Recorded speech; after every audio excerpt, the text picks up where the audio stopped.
Welcome to the Falmouth Chamber of Commerce. The Falmouth Chamber is dedicated to working on behalf of our members to make Falmouth a better place to live, work, and conduct business. We are committed to developing the economic, cultural, educational, and civic interests of our community and welcome the support from all organizations to achieve our combined goals. Whether you call Falmouth home, are a summer resident, or a visitor, we hope you take advantage of all that the Chamber has to offer. FCTV's live coverage of Falmouth Select Board meetings is brought to you in part by John's Liquors, 729 Main Street, Falmouth, 508-548-2287.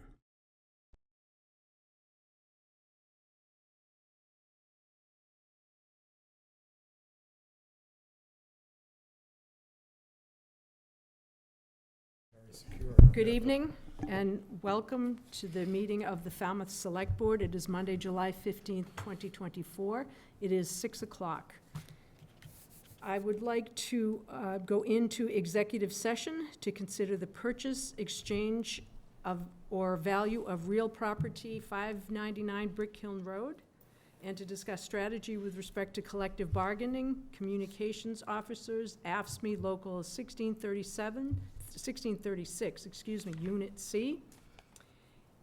And it would be, we need to go into executive session as a discussion in an open session would have a detrimental effect on the negotiating position of the Select Board. So moved. I'll second Mr. Brown's motion. Okay, I have a motion and a second. All those in favor by roll call, please. Zelinski, aye. Muscali, aye. Goldstone, aye. Brown, aye. Taylor, aye, and the board will return to open session at 6:30.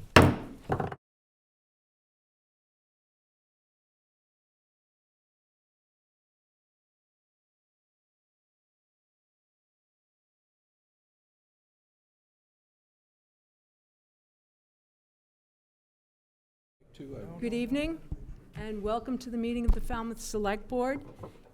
It is now 6:30, and the board is returning from executive session, where we have come to an agreement with respect to collective bargaining with the communications officers, AFSCME Local 1636, Unit C.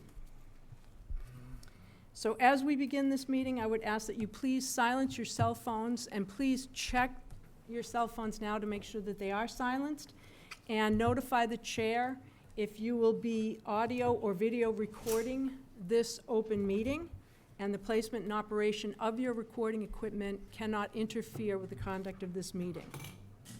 I would ask you to please join me for the Pledge of Allegiance.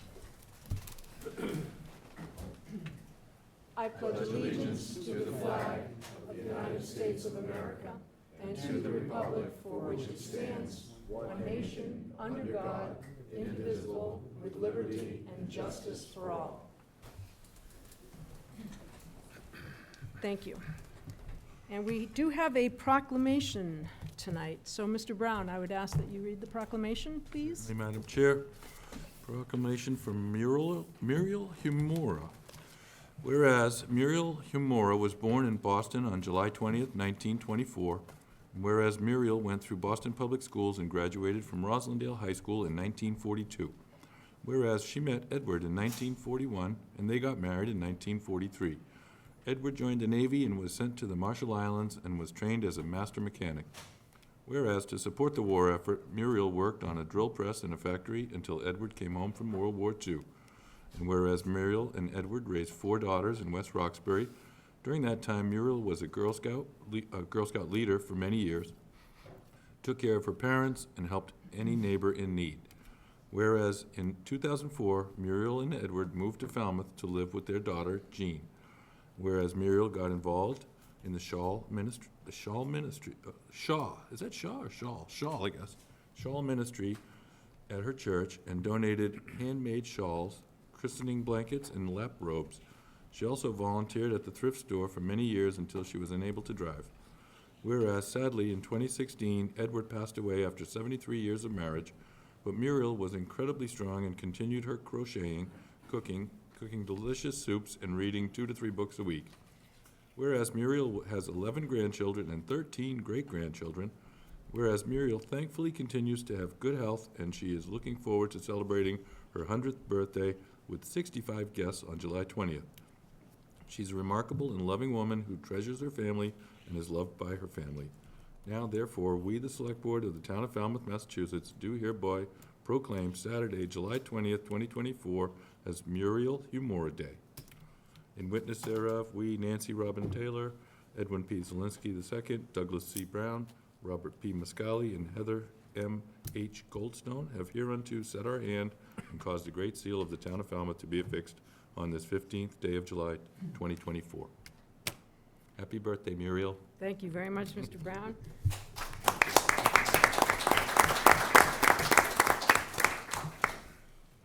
Okay, we will move on to recognitions. Any recognitions from the board? I have Mr. Muscali? two, Madam Chair, thank you. One, I just want to reiterate that Brian Stokes has been appointed as the full-time library director. In the past 126 years, he is the 14th executive director of the Falmouth Public Library. And I'd also like to note that Janet Milkman, who is a Falmouth resident and currently the executive director of the Barnstable Land Trust, has recently been named president of the Massachusetts Land Trust Board of Directors. Awesome. Thank you. Thank you, Mr. Muscali. Any other recognitions? Okay, I do have one. As you all remember, we had an incident at Goodwill Park on June 2nd where there was a near drowning.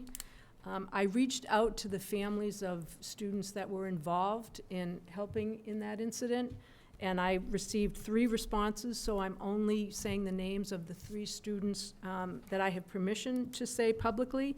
And I just would really like to thank Lola Tebow, Lily Joyce, and Emma Rasco for their intervening in that issue, which luckily that young person was okay. So I think it's really important to acknowledge them. So thank you for that. It's a good one. Thank you. Any other recognitions? Okay, we'll move on to announcements. Any announcements from the board?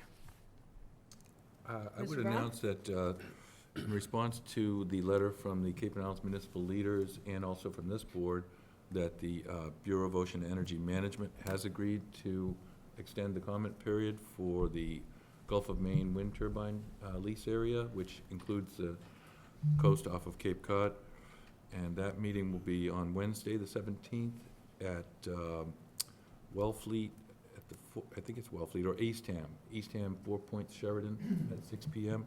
I plan to be in attendance, make some comments about the permitting process of the lease turbine lease area. Thank you, Mr. Brown. Any other announcements? Ms. Yep. Goldstone? With permission from the Falmouth Public Library and Friends of the Library, I'm thrilled to announce that the annual book sale this year raised $81,584. That broke the record set in 2019, which at that point was $77,300. So an incredibly successful book sale this year. Excellent. Nice. Good news. Okay, we're going to move into public comment.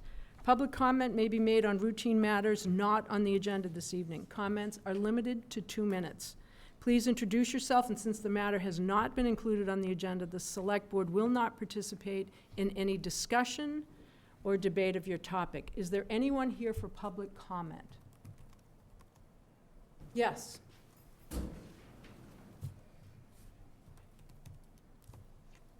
Good evening, Select Board. Maury Harlow Hawks, 9 Old Dock Road. I am here because I was not allowed to do a thank you in the Falmouth Enterprise. I was told they do not do it unless it's something extraordinary, and I feel that this town has very extraordinary people in it, and that's my opinion. So I am here to thank those people. And I would like to thank Peter McConerty, Jim Grady, and the DPW workers that did an incredible job cutting back the overgrown roadways to make Chappaquay Road, Old Dock Road, and Nashawina Street safer for the pedestrians, bikers, and autos. These roads are heavily used throughout the year with the beaches, bike path, and the harbor as destinations for so many locals and visitors. Job well done. That was my letter to the editor that was not would not be put in there. So while I'm here, because now I know I can't thank anybody anymore in the newspaper, I can only bash people in the newspaper, which I'm pretty good at. I would also like to thank this board for standing strong and hard on keeping the rail. Trash and national security is very important, and I'm glad you guys keep holding on for us. And also for keeping and working and making a great effort to staffing all the stations. Thank you. Thank you very much. Any other public comment? Okay, seeing none, we are going to move into number 7, affirm appointment of the finance director. Mr. Renshaw. Thank you, Madam Chair. I am beyond excited to bring before the Select Board this evening Ms. Laura Citron. Let me back up. We had a very competitive recruitment process and interview process for the position of Finance Director, which you know Ed Centeo has been doing a fabulous job for us, but Ed is looking to transition at some point in the future. So this recruitment was important, and we had a pool of very qualified candidates. Quickly through the interview process, and we had 2 rounds, Ms. Citron rose to the top of the stack in terms of her background and experience. I want to highlight, I won't be able to do it all justice because she has over 30 years of background in public finance. 21 of those years, most recently, were as Director of Finance and Support Services for the city of Newport, Rhode Island. Most recently, and I think this is really impressive because it speaks to her kind of perspective and background and the breadth and depth of it. Most recently, Laura has served as Newport's interim city manager, and that was for the past 12 months. So she's got that big picture kind of perspective, which I think is going to be important. Laura has also has experience as the Director of Finance and Support Services for the city of Fairfax, Virginia, and also as the Director of Finance for the city of Schenectady, New York. And I think that speaks to Laura's ability to assimilate and learn quickly new systems. Although she doesn't have any direct Massachusetts experience, I know that she's going to be a quick study, and she's demonstrated that successfully transitioning to a Virginia post, as well as a New York post. Laura is a certified public accountant and has a bachelor's degree in accounting. She's a member of the Governor's Task Force to evaluate fiscal stress on municipalities and is a past member of the Government Finance Officers Associations, or the GFOA, Special Review Committee, tasked with reviewing certified annual financial reports. I think one of the things that stood out to me and most impressed me, Laura's a problem solver and an innovator. Some of the reference checks that were made really kind of demonstrated the fact that when she went to Newport, it was kind of a hot mess. I don't know if I can say that publicly, but I just did. And she straightened that out. She did. She straightened it out and got them on track with audits and whatnot, looked at their entire financial management system. So she's proven to us through that interview process and some of the reference checks that we made subsequently that she's a problem solver, and I think she's going to be a tremendous asset to the town. We're thrilled to have this opportunity to bring all of that financial background and acumen and collaborative leadership experience to the town of Falmouth. Ms. Citron will be locating from Rhode Island to accept the position, and since the details of her relocation have not yet been determined, we're requesting that the board waive the department head residency requirement as stated in Article 5, Section 4 of the town's charter. And Madam Chair and Select Board, if Laura's appointment is affirmed tonight, which I'm hoping it is, she plans to start on August 26th, and that's going to allow us some overlap. She'll be able to kind of shadow and work with Ed to kind of get up to speed on some of the projects and initiatives. But again, I could go on and on for hours. She's tremendously impressive, her credentials, her background. But my recommendation, Madam Chair and Board, is that the board approve and affirm the appointment of Ms. Laura Citron as the Town of Falmouth Finance Director. And again, I'm recommending that the board waive the department head residency requirements as stated in Article 5, Section 4 of the Charter. And I'd be happy to answer any questions you might have. Questions of the town manager about his appointment? No, not for me. Okay, I would entertain a motion. I would move that we approve the town manager's recommendation to hire Laura Citron. Second Mr. Brown's motion, Madam Chair. Okay, I have a motion and a second. Any further discussion amongst the board? Can I We ask have a to- question? Is that with or without the waiver of the? We have to do 2 motions. Okay. So the first one is to affirm the appointment, and then if you look, there is a second motion. Okay? So we have a motion and a second. Okay, any further discussion amongst the board? Hearing none. All those in favor? Aye. Aye. Okay, we have a second motion. Would someone like Madam to? Chair, I'd move we waive the residency restriction, or what was the Requirement. Department head requirement residency. for the new finance director, given the fact that housing is so difficult to find right now. I would second that. Okay, I have a motion and a second. Any further discussion amongst the board? Seeing none, all those in favor? Aye. Now you may step up. Hey.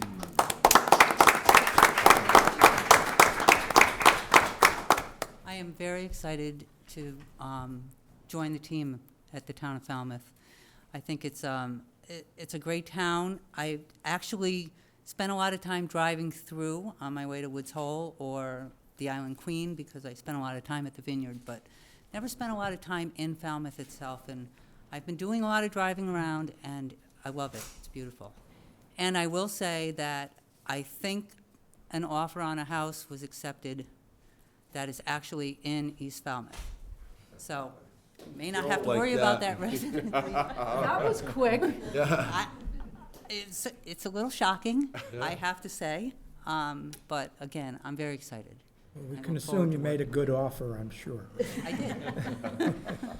We just- can't discuss the specifics of the offer. But our new finance director, I'm sure, is very good course. with numbers. I just want to say, although it was at your early part of your career, but as a resident of the Capital District, I was very familiar with some of the partners at Marvin and Company, Oh, where you okay. worked, I guess, at the beginning of your career. Yes, I did. Yeah, So, welcome. It's Thank quite a- you. Quite a resume you have there, and I feel like we were lucky to have you, so thank you.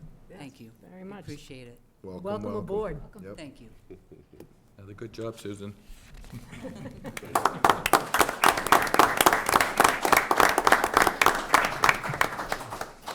Okay, we're going to move into our public hearings. Mr. Zelinski, for the notice, please. Thank you, Madam Chair. Notice is hereby given under Chapter 138 of the General Laws as amended that Micro Pubs LLC, doing business as the Irish Goodbye Pint House, has applied for an all-alcoholic beverage common vicular license to be exercised at 444 Alpha North Falmouth Highway, North Falmouth, Mass. Application has also been made under Chapter 140. This is a two-part. 140, Section 183 Alpha of the General Laws as amended by Chapter 299 of the Acts of 1926 and amendments thereof for an annual entertainment license and an annual Sunday entertainment license. A hearing on the above applications will be held in the Select Board Meeting Room, Falmouth Town Hall, on Monday, July 15th, 2024, at 6:45 PM per order of the Select Board. Licensing Board, Nancy Robbins Taylor, Edwin P. Zelinski, Douglas C. Brown, Robert P. Muscali, Heather M.H. Goldstone. Thank you, Mr. Zelinski. You're here representing the applicant? That's correct, Madam Chair. Good evening, members of the board. Madam Chair, my name for the record is Anthony Tsakalos, and I'm an attorney at Amen Clower LLP, a law firm here in town. Here tonight on behalf of Micropubs LLC, doing business as the Irish Goodbye Pint House, which is a new restaurant that'll be opening at 444A North Falmouth Highway in North Falmouth. With me tonight is the proposed manager of record, Robert Bell. Also here tonight are restaurant owners Karen Colangelo and Harold Gill, as well as Karen's husband, Mark Colangelo. The applicant is seeking an all-alcoholic beverages liquor license, a common victualler license, an annual entertainment and Sunday entertainment licenses. 444A North Falmouth Highway is a 1-acre lot with 2 buildings located in the light industrial A zoning district. The restaurant premises are approximately 2,000 square feet of interior space, plus a 500 square foot outdoor patio that was approved by way of a planning board special permit about a month ago. The applicant anticipates that approximately 55% of its sales will be food-related and 45% will be liquor sales. The restaurant will be serving standard pub fare. A menu is submitted as part of the common victualler application. The restaurant has seating capacity of 68 in total, with 53 interior seats and 15 seats on the outdoor patio seating area. It's noteworthy for me to mention that the proposed entertainment will be located in the interior portion of the restaurant and not outside on the patio. The proposed entertainment will consist of a solo guitarist or a small ensemble playing either acoustic instruments or lightly amplified electric instruments. Again, at all times, playing indoors only 7 days a week with a 10 a.m. start time and a 10 p.m. Ending time for Mondays through Saturdays. And entertainment on Sundays running from 1 p.m. to 9 p.m. With respect to alcohol service, proposed manager Robert Bell is tip certified He's worked at bars and restaurants in the past. He's very experienced. He'll be on premises approximately 50 to 60 hours a week. And he understands that he's ultimately the responsible party at the restaurant for adherence to state and local liquor laws. It's going to be restaurant policy that all servers of alcohol are going to be tip certified as well. And he understands that even when he's not physically present at the restaurant, he's the responsible party. Robert has a background check scheduled with the police department for July 25th, which was scheduled a few weeks ago, nearly a month ago actually, but I think the police department's pretty backed up as far as their background checks go, and that was the earliest date that we could get him in. Also, I must note that Karen Colangelo and Harold Gill are very seasoned restaurateurs. They have operated several restaurants in and around the Boston area over the past 2 decades, notably in Linfield, in Stoneham, and in Boston. A letter in support of their application was submitted to the Select Board on behalf of Dava Kilbride, who is office manager and licensing clerk to the town of Stoneham. Ms. Kilbride notes in her letter that Mrs. Colangelo has always been happy to donate food for local events, sponsor local sporting teams, and has been a valued member of the local business community for some time now. And Mr. and Mrs. Colangelo also own a home in Falmouth. They've owned one for the past 3 years, and they've fallen in love with the town and wanted to open up a business in town as well. And also, I did notice that a letter from Richard and Lori Robinson was included in the meeting packet. And I personally spoke with Mrs. Robinson on Friday of last week. Her main concerns were about the location of the entertainment. She was concerned that entertainment was going to be outside, and she's a resident that's in earshot of the business. And once she heard that it was going to be inside, that allayed much of her concerns. She also had a concern that about the seating capacity. I informed her that it was 68 total seats, and she said that's great. And she wished the business luck and said that she hopes that they make great margaritas. I believe we've addressed all of her concerns to her satisfaction. And beyond that, everything's as set forth in the application. We're happy to take any questions from the board or the general public at this time. Questions from the board? Just one Mr. question. Scally? Yeah, thank you. Sure. The driveway on the side of the property that's there now, I can't tell, is that eliminated or will be eliminated as a result of the building of the patio? It got slightly moved because of the building of the patio. There'll still be a driveway? It'll still be a driveway. That was part of The planning board? the planning board meeting, exactly. I represented the landlord at that hearing. I would have put the site plan and the floor plan up on the screen, but nobody put the password in here, so Okay, couldn't thank you. access it. Sorry about that. Mr. Brown? Thank you for answering the questions about the entertainment. So it'll just be inside in that little corner that you've designated. That's So that's a correct. pretty small corner. The other comment that the folks had was that 7 days a week might be a bit much. Do you really plan on using it 7 days, or just need that flexibility? I think that there's flexibility there. They wanted to do like a brunch type thing with entertainment on Sundays. So, the weekends were probably more important than some weekdays, like a Monday or Tuesday. If the board really wants to limit or restrict it, they have flexibility, although they'd prefer to have what was requested, Well, the obviously. flexibility is good, but I'm just looking to you to say it's not gonna be, all day, every day. Do you want to speak to that, Rob? I'm sorry, I didn't hear that. I'm just looking to get a sense of how much entertainment do you think you're gonna be bringing? I know the size of the entertainment would be limited, but how often? Is it gonna be every day? I mean, no, it wouldn't be every day, that's for sure. I mean, the crowds alone, just the busier days, like the Sunday afternoons, maybe a Saturday night, but nothing really weekdays unless there was a special event. Okay, that's kind of what I expected, thank you. And Other questions? One Another last, Go one ahead. last question. I'm glad you were looking at the packet. Did you notice that we're talking about new entertainment regulations? Yes, I did notice that, and Diane Davidson let me know about that as well, so we understand the new regulations. Okay, good, thank you. That's it for me. Any other, Mr. Zelinski? Sure. Yes, what is the closest proximity to your nearest, the nearest neighbor, residential neighbor? I believe that there's residential tenants in 444B North Falmouth Highway, so on site. So what would that be in feet? I would say 300 feet, football field distance. I guess my last question, and I would reserve for after public comment.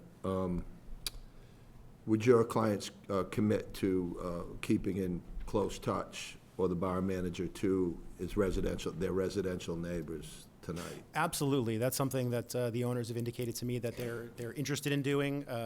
There was an individual that showed up to the planning board hearing that was asking us questions as to trash disposal, when trash trucks are going to come through and empty the dumpsters on site.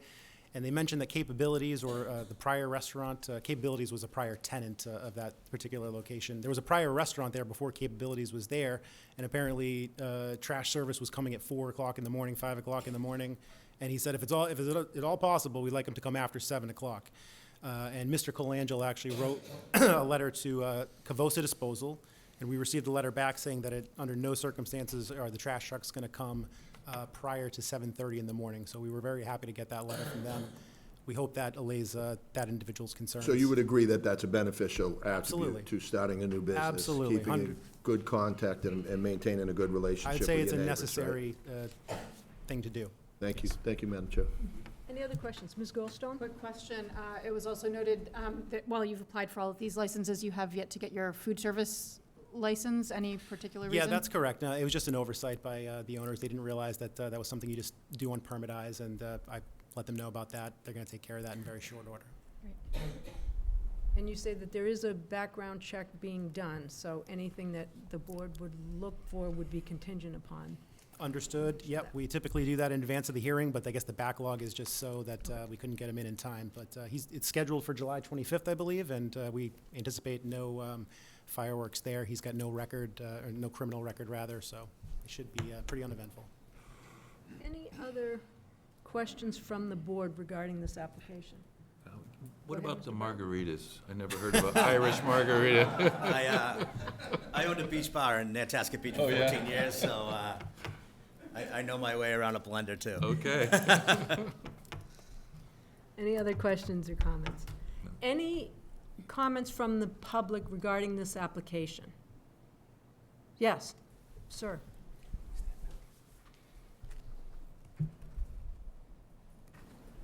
Yes, Pete Nielsen, North Falmouth Highway. I'm right across the street, actually, 4 Can you acres. pull that mic down, Mr. Nielsen? Thank you, so people at home can hear you. Thank you. Pete Nielsen, North Falmouth Highway, 435 North Falmouth Highway, right across the street. To correct the distance with the nearest neighbor, actually, I'm probably about 300 feet, 400 feet. My mother's about 300 feet. The nearest neighbor is about 20 feet. And that's an apartment that's actually adjacent to the restaurant. So I don't think that he's actually here. There's actually apartments there. So hopefully, I know that there could be issues when you're 20 feet away with even patrons leaving the establishment. So I hope that, I know that he's there for another year, so I hope that he's not miserable for a year anyway, for the next lease that he's got. So if they would keep mindful for that. The other is parking. It's a state highway, so it's illegal to park on the state highway, but I just wanted to just make note that it could be an issue. And, I don't think the noise will bother me, but it could bother other neighbors behind or especially next door. I just wanted to make those concerns known. And I don't see anybody here. Maybe I'm the only one that's going to speak up about it, but I've been there more than 6 decades, so right in that same location, so I know what happens around in that area. And I'm keeping an eye out for everybody. Thank you, sir, very much. Any other public comment regarding this application? Okay. Anything that you would like to address from the previous speaker? I would just say that Mr. Nielsen, if he's lived there for 60 years, he's known that that's been a restaurant on several occasions in the past. If there are tenants, residential tenants that are closer than 300 feet, that was a ballpark estimate on my guess. It could be 100 feet, or if there's somebody that's, there's nobody that's residential living in that particular building. I believe the building next door does have some residential tenants. The entertainment is going to be located inside. There's adequate parking on the site. There's 53 parking spaces on the site, and I believe the restaurant is required to have 34 spaces. And after 5 p.m., I believe Merrill Engineers is one of the tenants at the commercial tenants at the next door building. Those spaces. There's a lot of spaces open up on the site, so there's more than adequate parking at the site. nobody will be parking on the state highway. That is against the law as far as I understand it. So I really don't see any issues being there. So you did hear his request just to stay in touch with the people who live near? I heard Mr. his request. Zelensky I heard said, Mr. and then- Zelensky's And then request, he and- asked for that as well. The Colangelos and Mr. Gill are going to be great citizens of the community and have a great rapport with the local community as well. They'll be receptive to any comments that the residential tenants give at any time, and their doors will be open to anybody in the general public. If there are issues, they'll address them. I'm very confident of that. Thank you. Madam Chair, I have one question. Yes, Mr. Zelensky? Not to beat a dead horse, but you realize how important it is for you, when you come here, to be accurate on, when you're giving testimony to the board, when we're issuing licenses, right? Of course. Of course. 300 feet and 20 feet, there's a big difference between that. And in the future, at least for my benefit, I'd appreciate it if you're giving testimony that you have an accurate accounting of at least the close proximity to situations like this. And that's just a simple request of mine to help me with my decisions. Sure, I understand that, Mr. Zelensky, and I believe the 20 feet was Mr. Nielsen's opinion. I don't know that that's 100% accurate or should be taken, any more literally than the figure that I said. It's a short proximity. There are residential tenants at the site. I believe I mentioned that accurately, and they're in relatively close proximity, whether it's 20 feet or a couple hundred feet. They're going to be impacted by a business. So I don't think there's any intention to misrepresent the facts. No, I'm not saying you did, but I'm sure you're aware of certain situations with Absolutely. entertainment really close to where we're standing, that we've had situations where we've discussed a matter of 20 feet Yeah. or 40 feet or 50 feet. So I was just simply asking for the help of this board to try to be as accurate as you can and at least have some kind of reasoning for your request. Duly noted, sir. Thank you. Thank you, Madam Chair, sorry. Okay, any other questions or comments from the board? Okay, and no other comments from the public. I would entertain a motion to close the hearing. So moved. I'll second. In stereo. Okay, we have a motion and a second to close the hearing. Any further discussion amongst the board? Seeing none, all those in favor? Aye. I would move approval. Okay, we have two issues in front of us, so we need to have two motions. Okay. So you have your first motion. Make a motion to approve the application for all alcoholic beverages common victualler license, Micro Pubs LLC, doing business as the Irish Goodbye Pint House, to be executed at 44A North Falmouth Highway, North Falmouth. I'll second Mr. Brown's motion, Madam Chair. Okay, we have a motion and a second. Any further discussion amongst the board? Seeing none, all those in favor? Aye. Okay, and then you're not done yet.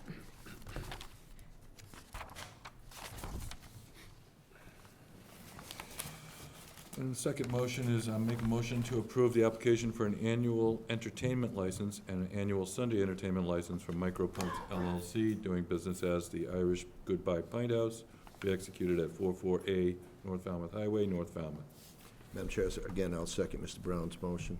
Okay, I have a motion and a second. Any further discussion amongst the board? Seeing none, all those in favor? Aye. Congratulations. Good luck. Good Thank you all luck. for your time. That's, Have a great night. that should have been contingent upon his background check. I think I did say Yeah, that, and good. it It should is. be contingent. It is, it has to be. Thank you all again. Okay, thank you. Good luck.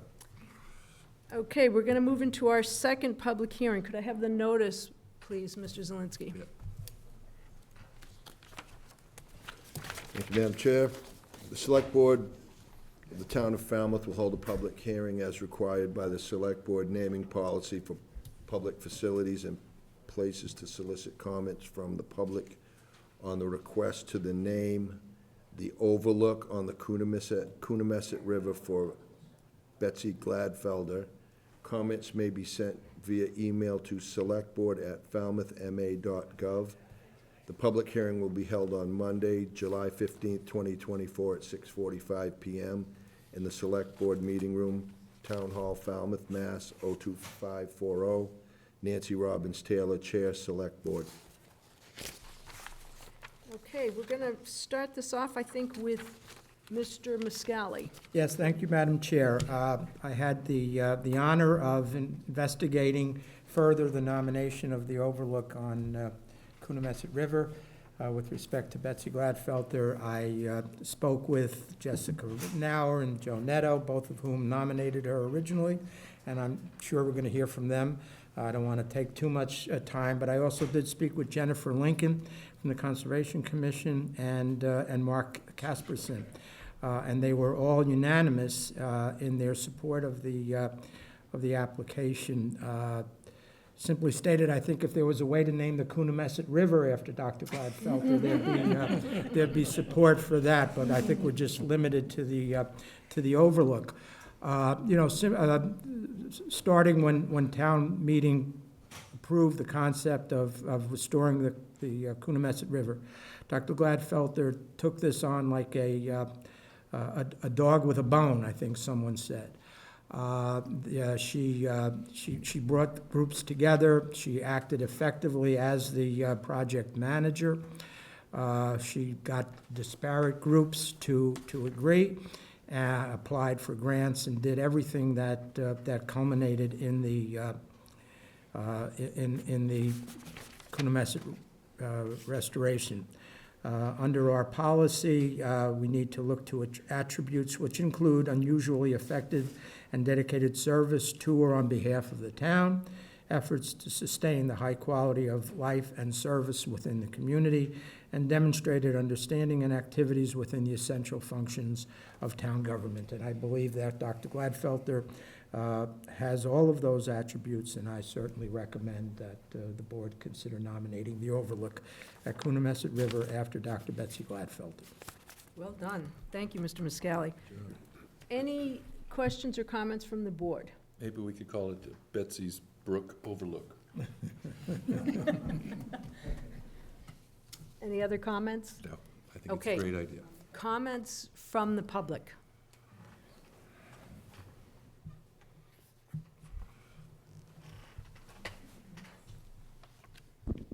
Joe Netto, East Falmouth. It's hard to say good. I want to just say this, that Betsy is a very dedicated citizen of the town of Falmouth. As a member of the committee, Selectmen's Committee that I served on, to decide what we were going to do with the Coonamessett River and the uplands and wetlands. Joe, pull that thing up, please. Thank you. Oh, okay, I've never had it. Well, usually you don't need it, but Anyhow, and upon first meeting Betsy, I had never met her before.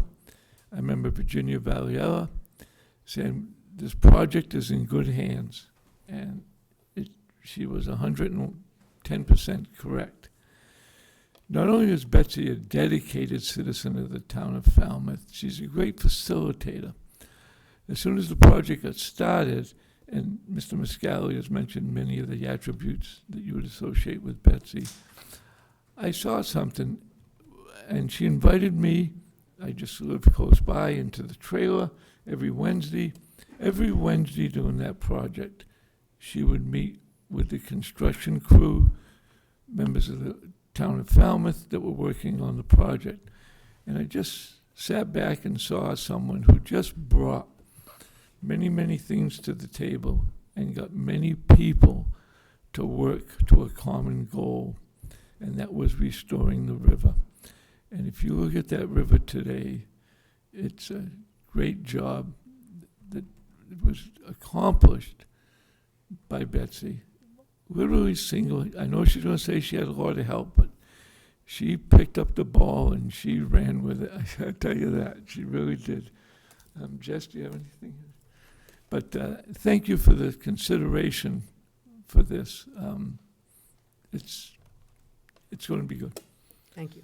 More public comment?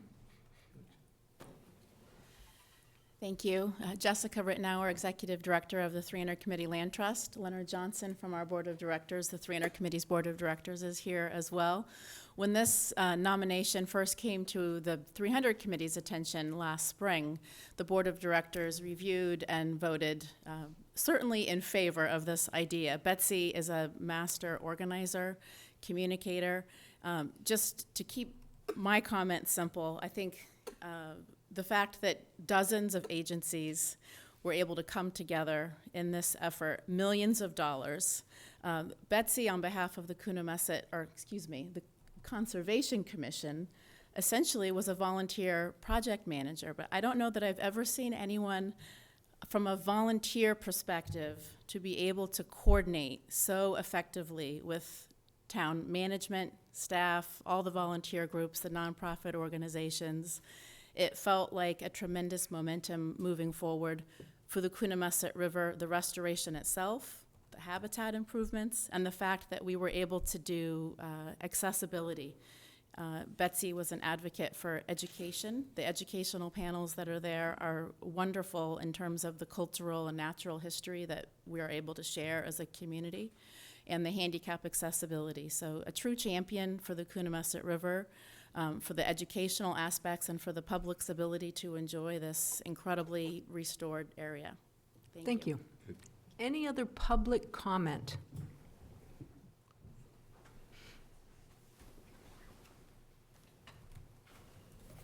Leonard Johnson, a longtime friend of Betsy's, Precinct 5 in North Falmouth, and a member of the Board of Directors of the 300 Committee.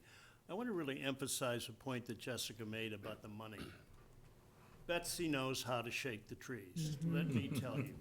It's, having done that to a lesser degree myself, I know how difficult it is to do. And at the dedication of the Overlook, someone was there from the federal government, and I can't remember who it was. He basically said, when you want to move on with the project and do the next phase of this project, let us know because we can provide you with some money.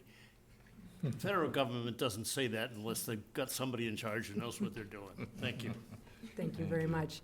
Any other public comment? Okay, seeing none, I will entertain a motion to close the hearing. So moved. Second.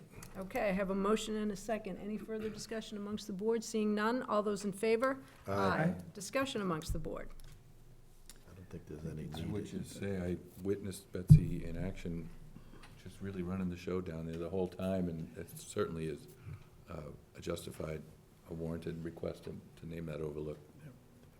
One thing I didn't mention, but was alluded to, is that, you know, Betsy was tireless in getting grant money and getting it all funded and then making sure everyone was paid properly. She was, I did say, effectively the project manager there. And what's also incredible is that this is not her only project that she goes after money for, that she gets things done. I don't know how she manages it all. I will say that our naming policy says that naming should be done rarely, and I tend to agree with that, but in this case, I can't imagine anything more appropriate, and the fact that it also highlights an incredible woman scientist and the role of science in society and for the betterment of our community, I think it's just fabulous.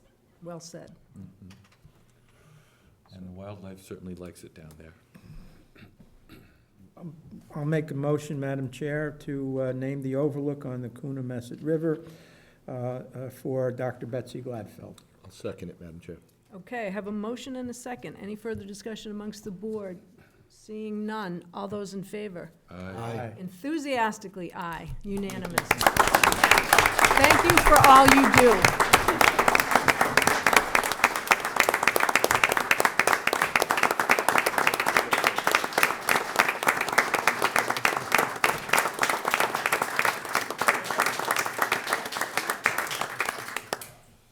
As long as you're not asking for money.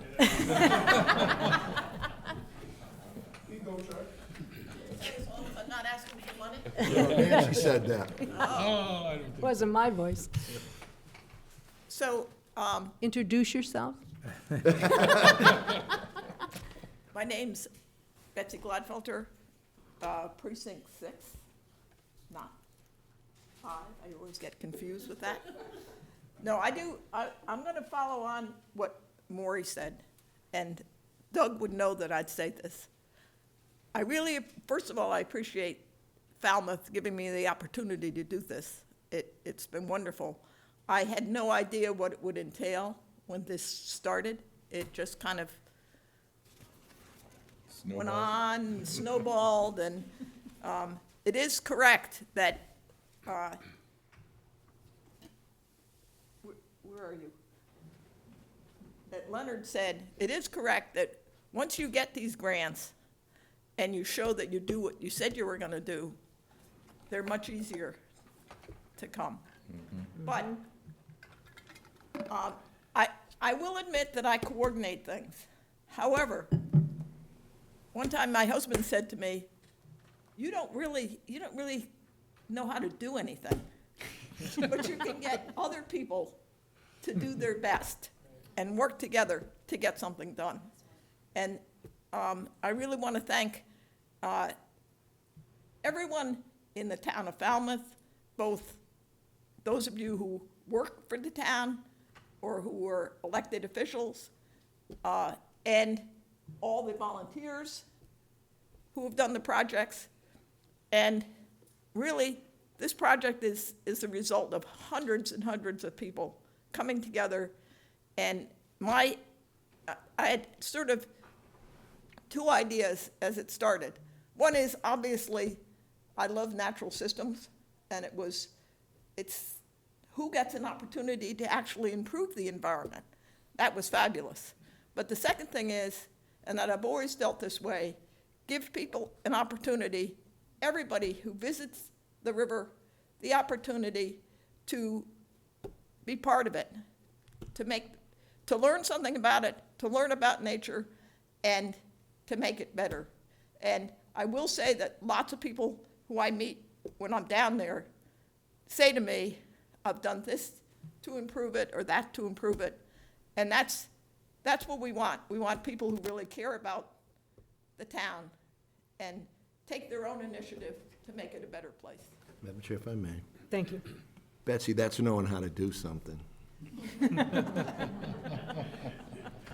Yeah. Well, I guess I do know how to do it. Exactly right. Thank you. Just a technical question, is it going to be the Elizabeth Gladfelder or Betsy? I mean, what? I don't know. I have nothing to do with Well, this I mean, process. what would you prefer? Let's ask that question. What would you prefer? Well, you don't have to give an answer right now, but I think it's important to get the name right. Yeah, how about that Betsy's Brook overlook? Oh, that's catchy. I like it. Everybody laughed at you, Doug. I thought that was a good idea. Okay. I would vote for the Dr. Betsy Gladfelder. I'm fine with that. How All right. you are known. We'll get a bigger plaque. We can have both. Okay. Thank Thanks you very again. much. Thank you, Betsy. Thank you. Okay, we're going to move into our last public hearing, and it's vote to establish and adopt entertainment regulations. Mr. Zelinski for the notice, please. Okay. The Falmouth Select Board, under the authority of the Falmouth Home Rule Charter, C3-7 Bravo, and MGL Charlie 140-183 Alpha, will hold a public hearing to establish and adopt rules and regulations for entertainment licensing. The hearing will be held on Monday, July 15th, 2024, at 6:45 p.m. in the Select Board Meeting Room, Town Hall, 59 Town Hall Square, Falmouth, Mass.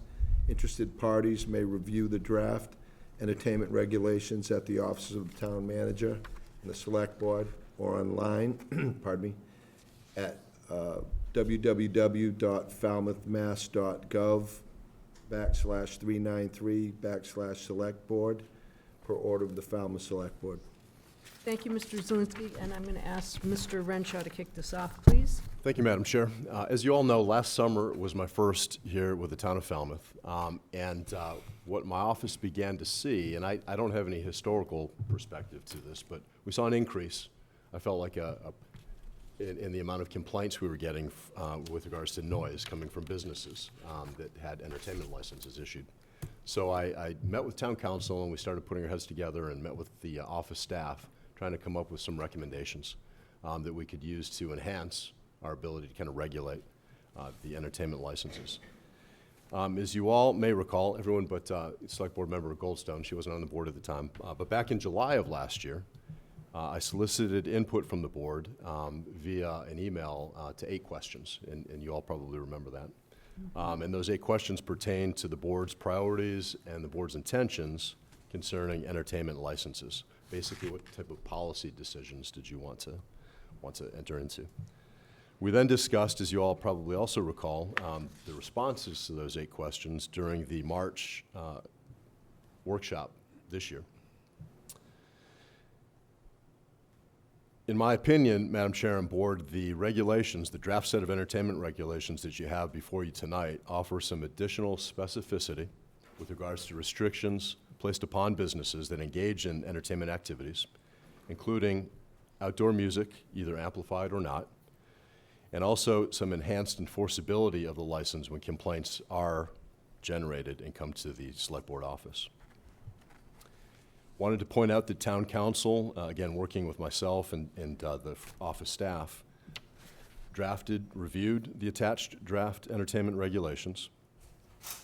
And I also wanted to point out to the board's attention, you have it at your chairs, 4 or 5 letters of support, or emails of support, I should say, from members of the public in regards to the entertainment regulations. So, Madam Chair and Select Board, it's my recommendation that the board approve the attached entertainment regulations as being presented. And with that, during the public hearing, I'd be happy to answer any questions that you or the members of the public may have. Any questions from the board of Mr. Renshaw? Mr. Muscali? Just one question, Mr. Renshaw. On number 7, if you could just subsection C, just a clarification. Does that mean noise from outside outdoor entertainment is what we're talking about, or just noise in general? Because I think it probably should be, I think what the intent is noise from outside outdoor entertainment. It's noise that to a reasonable person is excessive, beyond the property line of the I mean, there may be, premises. I mean, I'm not, quibbling, but there may be other noise that's, just part of, day to day. I think what the regulations are trying to capture is noise from outdoor entertainment. Musical. And I would recommend that possibly that be, amended to reflect that as opposed to just the term noise. What about noise within, though, if there's a band that's too loud or something? No, I think that's covered. I'm Okay. just talking about, maybe people are, enjoying themselves, I mean, that's not really what we're capturing here, or what would be prohibited. I'm just saying that wouldn't rise to a violation. I just think it's a clarification as to what's intended to be Okay. captured. Thank you. Mr. Brown? I would say that this is more encompassing, because what if there's rowdy patrons arguing in the parking lot because they've been drinking and they're loud? That's still something that needs to be controlled. Well, but that's a different subject. I mean, that has nothing to do with entertainment. That's my point. It doesn't, that's what I'm saying, so But these are entertainment regulations. That's my point. I got you. That's all. We have town council here. Did you want to comment on that? I did, and it's an excellent question and discussion. And these were drafted, Section 7 was drafted specifically for outdoor entertainment. It is the outdoor entertainment section, and so these 3 subsections all apply to outdoor entertainment. If that doesn't appear to be clear enough, perhaps we could make it more clear, but that Section 7 is for outdoor entertainment. As I believe it is. I just think that's a clarification. I have no problem with the, with the intent. Would it be more clear if subsection C said noise from outdoor entertainment shall not be audible? That was my recommendation, counsel. Thank you. Great. Done. Can I Ms. ask Goldstone? Yeah, another question. So Section 7 says, subject to the following restrictions unless explicitly permitted otherwise by the Select Board. Section 8 then says, if the noise from outdoor entertainment cannot be contained, the Select Board shall not issue a license. Does Section 8 essentially take away that previous ability of the Select Board to explicitly permit otherwise? It can. It's there to give you an out, to be honest. It's there because it's a hard decision to make. And Section 8 is there as a bright line rule because previously, where there were no regulations in place, I observed that one of the things that the board struggled with was trying to make rules fit across the board or to situations where the facts are going to be different in every single circumstance. This gives the board a rule to follow.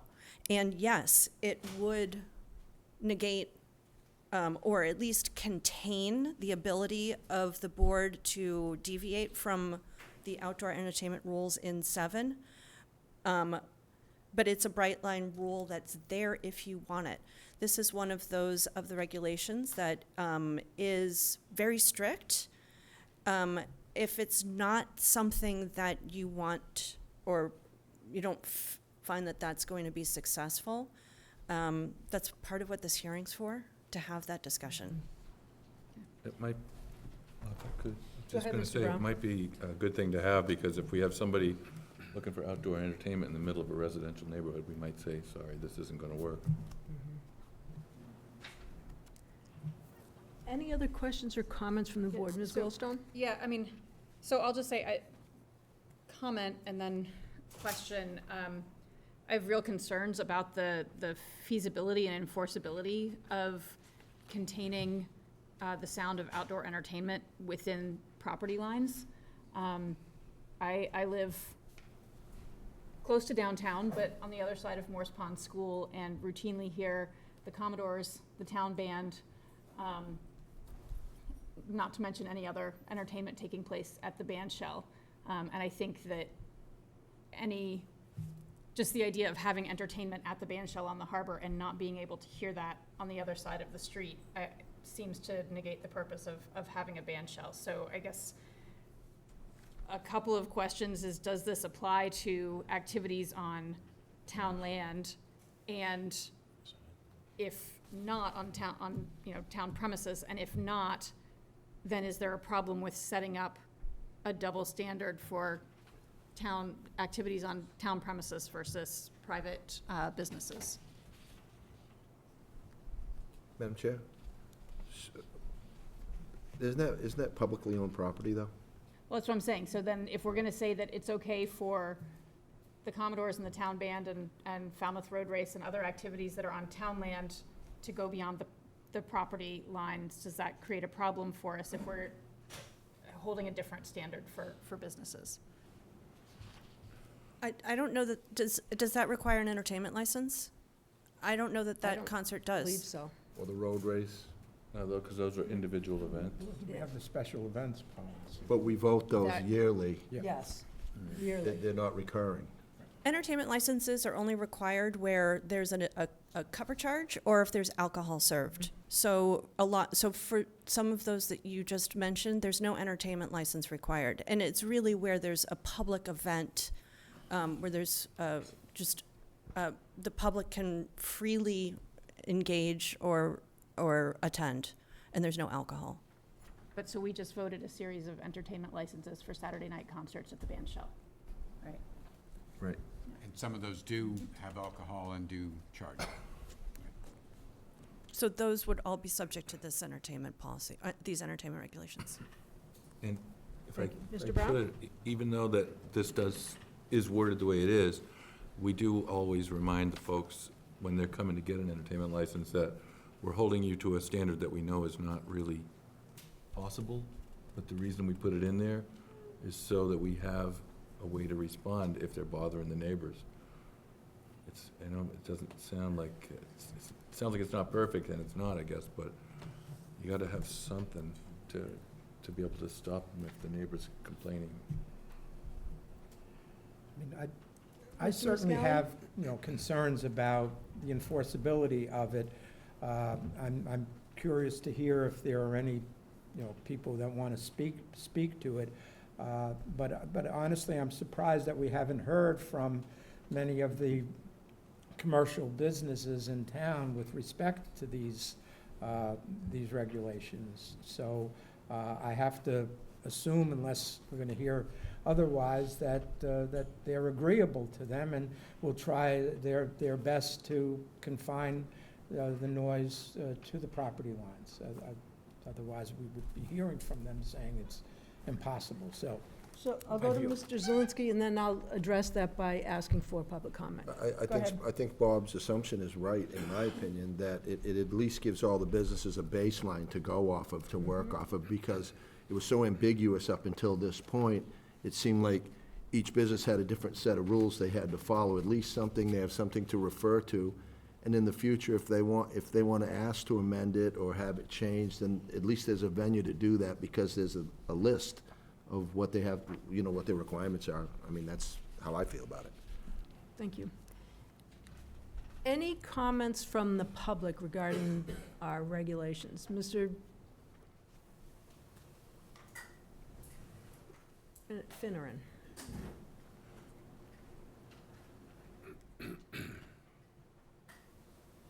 What did you do? So why'd you sit in the furthest chair of the rest? This is always his chair. Well, I know it's your chair, Mark, but, yeah. By the sounds of these rules, I think you're going to effectively, if you enforce them equally, you're going to eliminate any of the outside concerts that they used to have at the ball field. I mean, anytime there's anything at the band shell, I mean, I can hear it in Falmouth Heights. I mean, are you going to shut all those down? I mean, there is alcohol served at some of them. I mean, it used to be the standard, and I mean, I'm going way back, you know, the police said it was 150 decibels. And of course, they didn't have decibel meters back then. They used to park their car, they'd guess 150 feet away, and if it was loud enough to be heard, they'd tell you you were making too much noise. But I mean, these rules seem to be effectively eliminating any kind of outside entertainment at all, and it doesn't seem that it would be fair to allow the concerts to continue at the band shell and not anywhere else. I mean, keep the sound on a property. I mean, the sound of a baseball being hit travels well beyond the ball field. I don't know. I think these are a little bit too extreme, to be honest with you. I mean, this town makes its living on tourism and you know, they just seem a little extreme to me. And certainly, I mean, if you're going to choose to enforce them, I mean, are you going to force them equally or not? I mean, like I said, anybody can tell. Anything at the band shell can be heard all over town, and the Commodores games can be heard all over town. Are we going to shut those down? I mean, they seem a little extreme. I mean, people come here to have a good time and spend their money, and that's what keeps this town afloat. I think these are a little strong, to be honest with you. Thank you, Mr. Finneran. Is there other public comment? Yes.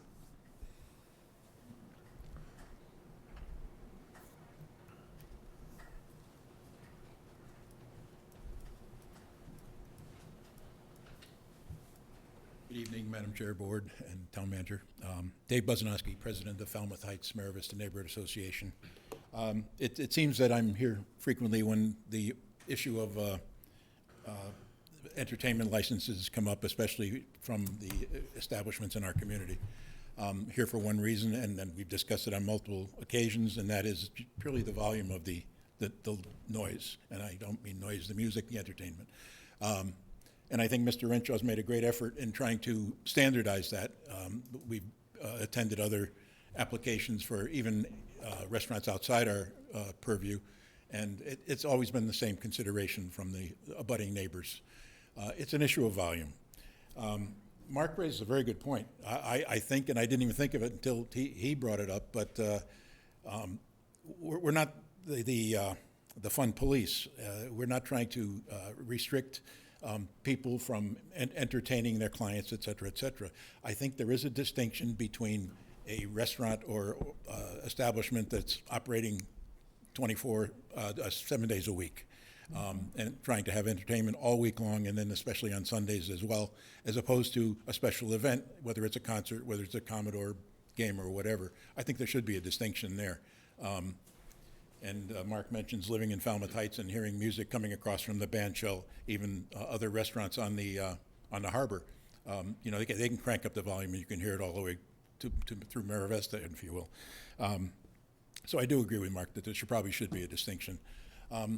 But otherwise, I think you've addressed the issue, and I think trying to contain the volume to the property limits is going to be a very difficult thing to do, especially in the closer proximity of our community, if you will, with our establishments.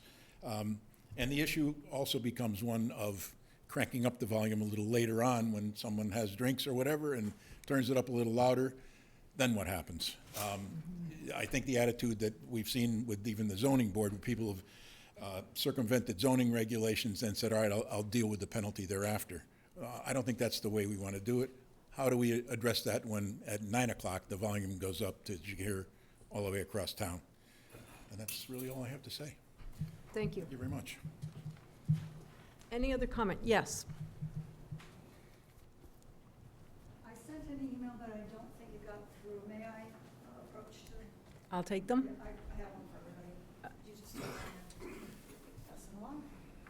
Okay, I will take them and pass them to all board members. Thank you.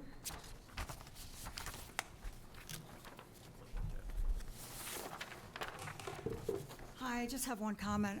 Paula Lichter from Deacons Avenue in the Heights. I'm speaking, I'm a director on the Neighborhood Association, but I'm speaking only for myself tonight. I read this for a month, over and over and over again, and it only occurred to me last night that I felt like something got left out, and that is the part in the section that's outlined in red. I'd like to request that this be added so that everybody is on an equal playing field. Last year, when Mr. Renshaw, when I was speaking about one particular place, Mr. Renshaw said he would add it to the list that he's already had been making from other people in town with similar complaints. And so I know that, you know, new restaurants may or may not hear about this policy, even if they get it. Their owners may live, you know, in New York, and the managers and the people who work there may or may not get the full intent of the policy. So I'd like to suggest adding the sentence or something like it, whatever the attorney is happy with. Any establishment using any outdoor entertainment as per 6 and 7 above, and that's the radio, the internet, et cetera, must cease and desist as of the passing of this policy, and then apply for an outdoor entertainment license or remain without outdoor entertainment. Because we know the place that I live next door has been using their small speakers for 4 years. No complaints this year. Very quiet this year. But they used speakers for a number of years without a license. And I think that Mr. Renshaw's list included some of those other places that used small speakers outside without a license. So I want to make sure that everybody knows that they need to get a license if they're going to have any kind of speakers at all. Thank you. Okay, any questions? I thought we did approve a license for your neighbor. Well, yes, that's an entertainment license for an outdoor guitarist who is supposed to be sitting in the back, but when I sent the audio video last year to the July meeting, it showed that guitarist was walking back and forth to the street, sometimes facing the street, sometimes facing up and down the street, sometimes facing the house across the street. So even though they got the license and we were all here and discussed, and they made a map of where this person was going to sit, the entertainers did not sit back there. The entertainers were walking around. So, you know, I mean, I just like everybody to pay attention to the fact that, you know, if there's, and so the small speakers go on sometimes at 6:30 when they open, sometimes at 11, depends on the weather. Sometimes they're loud enough to hear. You heard them from my videos last year. This year I haven't heard anything, but, so I'm not here to complain about that establishment, but it only occurred to me last night that, you know, that they'd been playing for 3 years without any license at all. I'd like to have them have anybody, any establishment be required to get a license if they want to have any kind of outdoor entertainment. Thank Does you. that make sense? Okay. Mr. Brown? Wouldn't that be implicit in the fact that we have this regulation? That if they don't have the license, they're not authorized? I think we need to talk to town council. I think we've Yeah. heard what you had to say, and Okay. we have what you want in writing. I think this is needs to be addressed to town council. Okay. What's the question? I don't think you saw her, Here, I have an extra one that I just read. okay. You're good. So, you're asking me to comment on, What is being asked to be added into this draft policy? yeah, I would not add that. It's implied. It actually states at the beginning, the first section says that if you're gonna have entertainment, you have to have a license. So, that obviates a need for having something like this. These will go into effect once they're adopted, and every person who holds an entertainment license already will be subject to these regulations. It may be that some holders of entertainment licenses may want to come in to ask for modifications, or there might be some sort of learning curve as we go along, because this is a policy shift here, to have all of these rules. So you might have people coming in who want to make sure that they're doing the right thing, or maybe they're doing something that doesn't quite adhere to the entertainment regulations and would be asking for permission to continue doing whatever they're doing. But every entertainment license holder would immediately become subject to these regulations upon adoption. Thank you. Mr. Muscally? A question, counsel, though, we would have the authority to grant exceptions on an application? So that's what, so you can place any kind of modification or condition on any license, for entertainment or alcohol license. You have that ability. It's inherent in your power as the licensing commission. This is just giving you criteria to adhere to or to deviate from. And to your point, Select Board Member Chair Chair, you're not the chair, not this year at least, Goldstone. I thought about what you were talking about with Section 8, and I heard what you were talking about during the discussion. And I wonder if maybe this could be softened just a bit to give you more power, but to still have that bright line rule. And I'm not recommending this change. This is for you to make this decision, but maybe just to help with that particular regulation that you were discussing, it could also say this instead. So this is just Regulation 8. If noise from outdoor entertainment cannot be contained within the property lines, the Select Board may place suitable conditions on the license.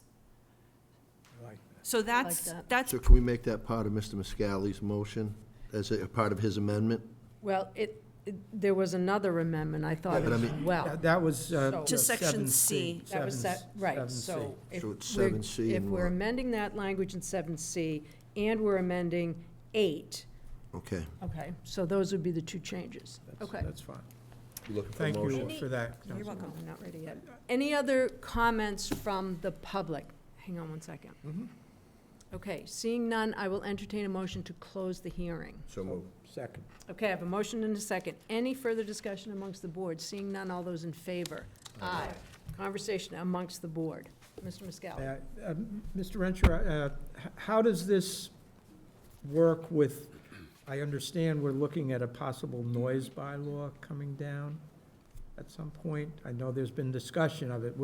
Would that be part of this going forward? I have, Is that the Madam Chair. goal? Go ahead. Madam Chair, Select Board Member Muscally, I have been working with Town Council on drafting a bylaw for November town meeting, a noise bylaw that would, I think, and Town Council can probably articulate this better than I can, but it would have an impact in terms of the enforceability, having perhaps, I'm just saying this for instance, a decibel reading or threshold for noise from, An objective standard of some sort. yes, yeah, rather than the reasonableness standard, having an objective standard. And it would involve measuring those decibel readings.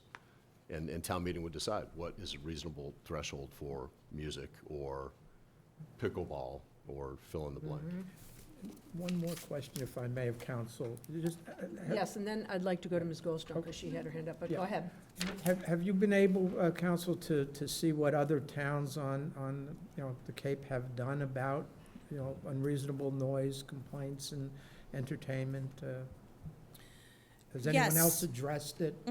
So, yeah, I have extensively researched the issue of entertainment noise and regulations. I've looked at entertainment regulations from all over the state, but in particular on the Cape. And in fact, some of the feedback that I heard from this group before I went ahead and drafted these was that the group looked at province towns and admired those particular regulations for their breadth and their attention to detail. These are very much modeled after Provincetown's entertainment regulations, with some additional little bits and pieces here to address some of the independent and unique needs of this town. Thank you. Thank you. Ms. Goldstone, did you have a question? Yeah, I had a question for Mr. Renshaw. If I remember correctly from the workshop earlier this spring, I was listening as a member of the public at that point, you were looking to make something that's more enforceable, and that in part would ease the load on our police officers, who are sometimes called back multiple times in an evening to a particular event, to multiple noise complaints. And I'm curious, especially with, the Section 13 violations may result in modification, suspension, or revocation of the license after reasonable notice and a hearing before the select board. Does that accomplish what you're looking for if still the only stick that our law enforcement has is to say, well, this is gonna have to be referred for a hearing at a future date, as opposed to, and forgive me, I can't remember now who it was that mentioned it in public comment, right? That something that's, upon first infraction, there is a fine. Upon second infraction, there's, something that's just more immediately enforceable and has a more immediate impact. So, Madam Chair, Select Board Member Goldstone, I think what you have before you tonight is an improvement over what we currently have. I think you're right, I was seeking greater enforceability, but I'm also looking for, and I think the word standardization and consistency, so that businesses, applicants know exactly what standard they're going to be held to. So in addition to the enforceability, I was looking for that consistency and the standardization. So yes, I think, and I recall since I've been here, there have been conditions placed on entertainment license applications that if police were required to respond, the music would have to be turned off. I can't recall exactly what establishment that was, but I recall a very specific condition being placed on that license. So I think that this is a vast improvement over what we currently have, which is nothing, quite honestly. Is it perfect? No. I think to the point earlier with regards to a potential bylaw that addresses noise and those thresholds, I think that will go even further to kind of come up with an objective standard. This is a bit subjective, but I think it's an improvement over what we have right now. Any other questions or comments regarding this? I'll just reiterate my concern that I feel like what I'm hearing on multiple fronts is that we're setting ourselves up for a situation where this is more examples of requests coming to the board for exceptions rather than a greater standardization of what's allowed. May I address that? Yes, please.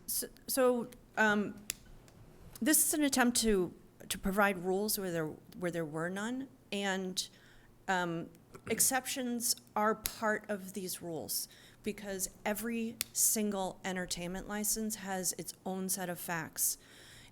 Each neighbor is going to be a different number of feet away. There are going to be some neighbors who are more vocal, and sometimes the entertainment, just the topography, or whether there's a water body next to wherever the restaurant is going to make the noise carry. So there are, what this does is it provides parameters and allows for those requests for exceptions and differences and conditions to be constructed by you. That is how licensing is supposed to work. So it actually is exactly what you're saying. People will ask for exceptions, but this is going to be new. You'll get used to that, and there will be just a way that the board handles this, and people will also get used to that. Thank you. Any other discussion I just have amongst the board? one clarifying question. Go ahead. More, in your experience here in town, you've seen many license renewals, license requests, and they're always changing due to circumstances within the business, and so that's part of this as well. This gives us a basis to be able to adjust from, like we do with every other request. Is that correct? That's correct. Okay, any further discussion amongst the board?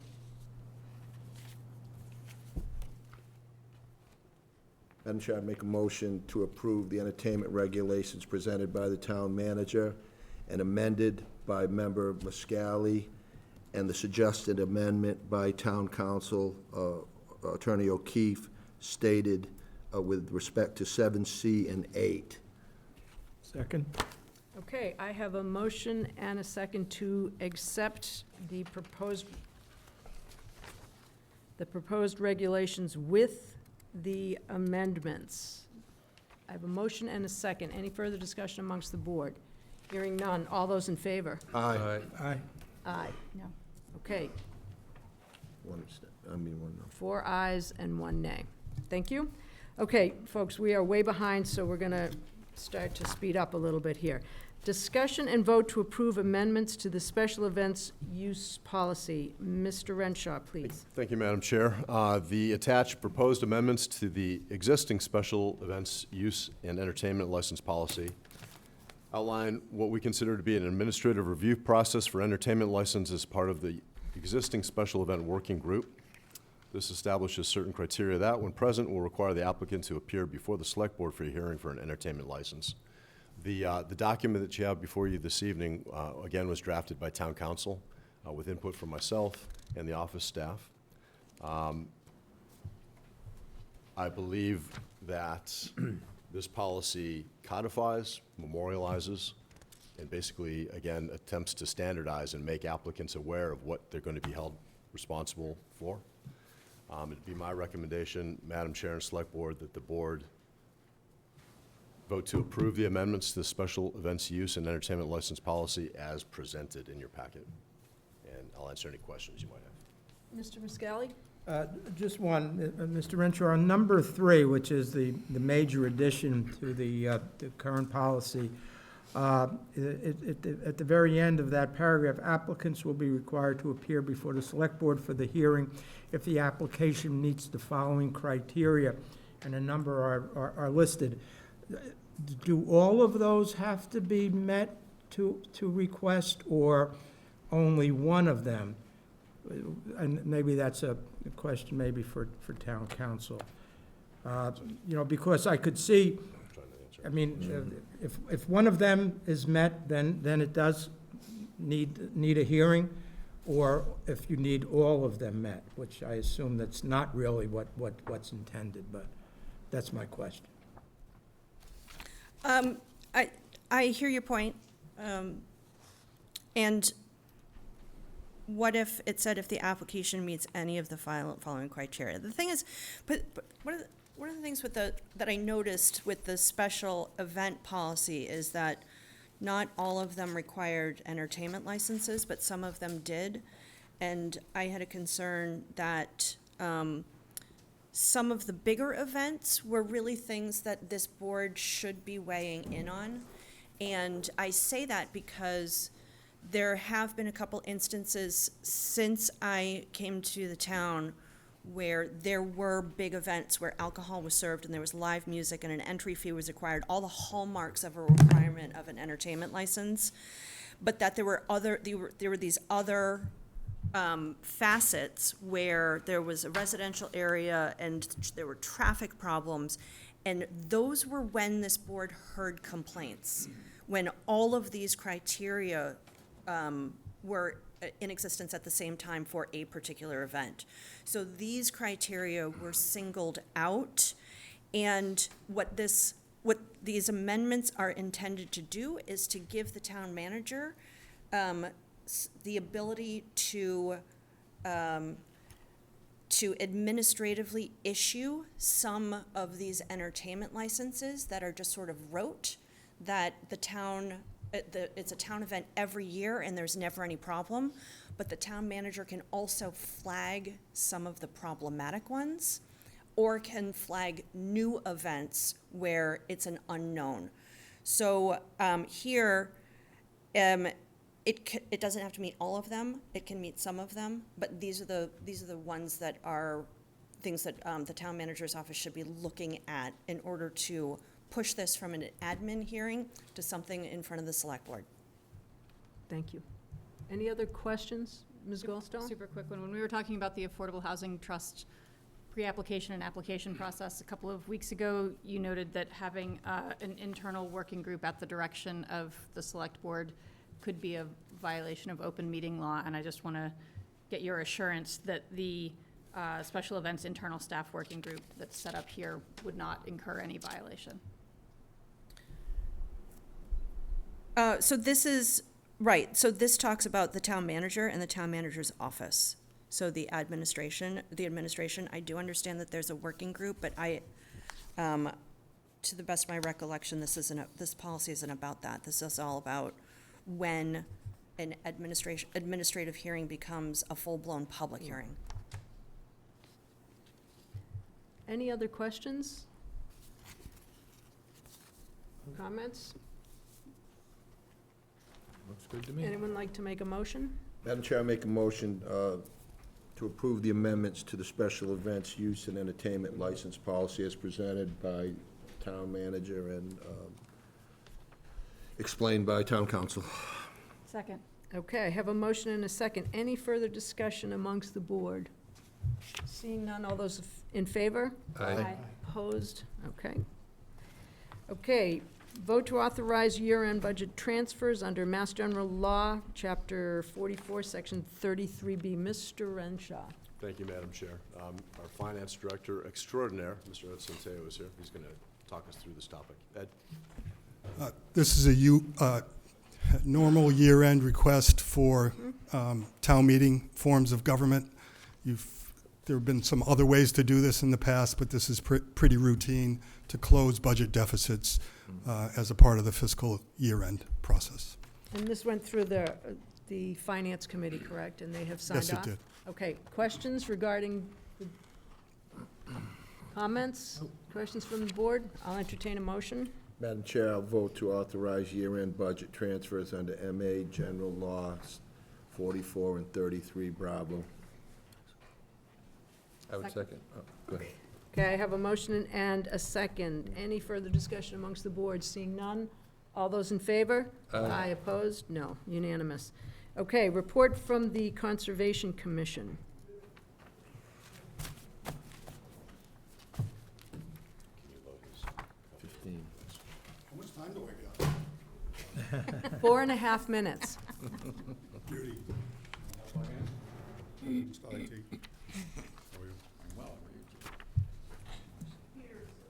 I have slated you for 15. If you can do it in less than 15, that would be great. I can skip every other one. I've read it to death anyway, so. Thank you, Madam Chair, members of the board, Mr. Renshaw, Mr. Johnson Staub. Good evening. I am Jamie Matthews. I am the chairman of the Conservation Commission. On behalf of, excuse me, of my colleagues, I offer you this report. I can remember which way. Look at that, huh? Our goal, of course, is to protect and regulate the lands under our jurisdiction through the Massachusetts Wetlands Protection Act and the Falmouth Wetlands Bylaw. We also serve as stewards to the town conservation lands. You know our staff, they're perfect. Just ask them. These professionals keep the process running smoothly, making us as efficient as possible while meeting all regulatory guidelines. They also work closely with and are instrumental in guiding applicants through the process. The agents spend countless hours reviewing the applications, conducting site visits, and communicating with the applicants, all in the interest of determining which regulations apply to a specific application and how to help the applicants achieve a positive order of conditions. And also, if we could, I'd like to recognize our IT technical support help from Justin Shanahan.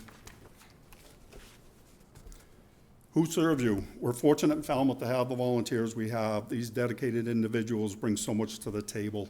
This board shows such diversity. We have scientists, an educator, policymaker, you get me, sorry. All longtime residents and some business owners. We have a couple of openings for anyone interested. As I said, we have a lot of experience with these volunteers. Many of these members serve on multiple boards, such as the CPC, the Housing, and the Municipal Lake Board. So what did we do this year? Held meetings. We meet every Wednesday night, with a few exceptions, and occasional additional times as necessary to meet the regulatory deadlines. Our meetings are to hold public hearings on various applications brought before us, where we apply the regulations of the Wetlands Protection Act and the Wetlands Bylaw. This year, we held over 300 hearings for notice of intent applications, requests for determination of applicability, amended order of conditions, and unfortunately, a few enforcement orders. There's the statistics to bore you. No, I mean, to enlighten you. So how do we do? Well, we had 37 meetings, averaging 3 hours each. We maintain an average commissioner attendance of over 90%, have always had a quorum. This is a true testament to the dedication of your volunteer members. Old joke, Mr. Brown, we maintain a 96% approval rating. 96% of the people out of 100 like us? No. But it does mean that 96% of the applications receive a favorable order of conditions for their project that allows them to move forward with conditions that best protect the wetland resources.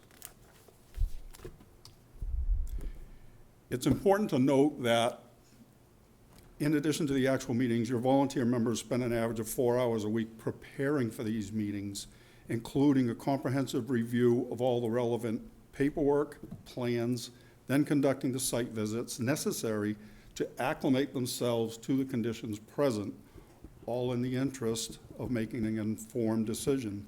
This pile of paperwork is just from last Wednesday's meeting, just so you know. So do we have to read each page? You got to read enough that you know what's relevant and what's a little bit less.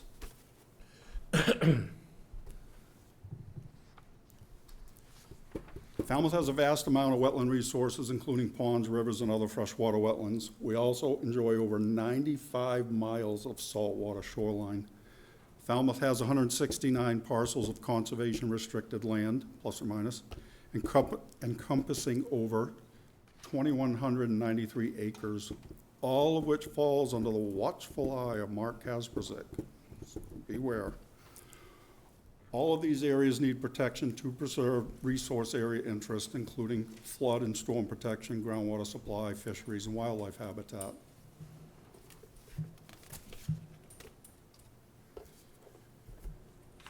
So these restoration projects, just another step in increasing resiliency to climate change through ecological restoration and promoting stewardship of our natural environment through collaboration. These restoration projects could not be accomplished without the perseverance of a myriad of volunteers and the help of other town departments and state agencies. And speaking of restoration projects, how about Betsy? As always, I'd like to thank all the departments in the town. I mean, we couldn't do it without the help of these different departments, and of course, the support from the members of the select board. And that's just a cool picture. Lastly, on a personal note, just once again, I'd like to thank my colleague Betsy for letting me look over her shoulder while she compiled this report and pretending to listen to my suggestions. The doctor said the bruises will heal soon. I'd like to thank my esteemed colleagues for their patience and perseverance. This year was another of long meetings, much debate, and some difficult decisions. Thank you guys for your hard work and dedication. Thank you to our staff for keeping us in line, informed, and efficient.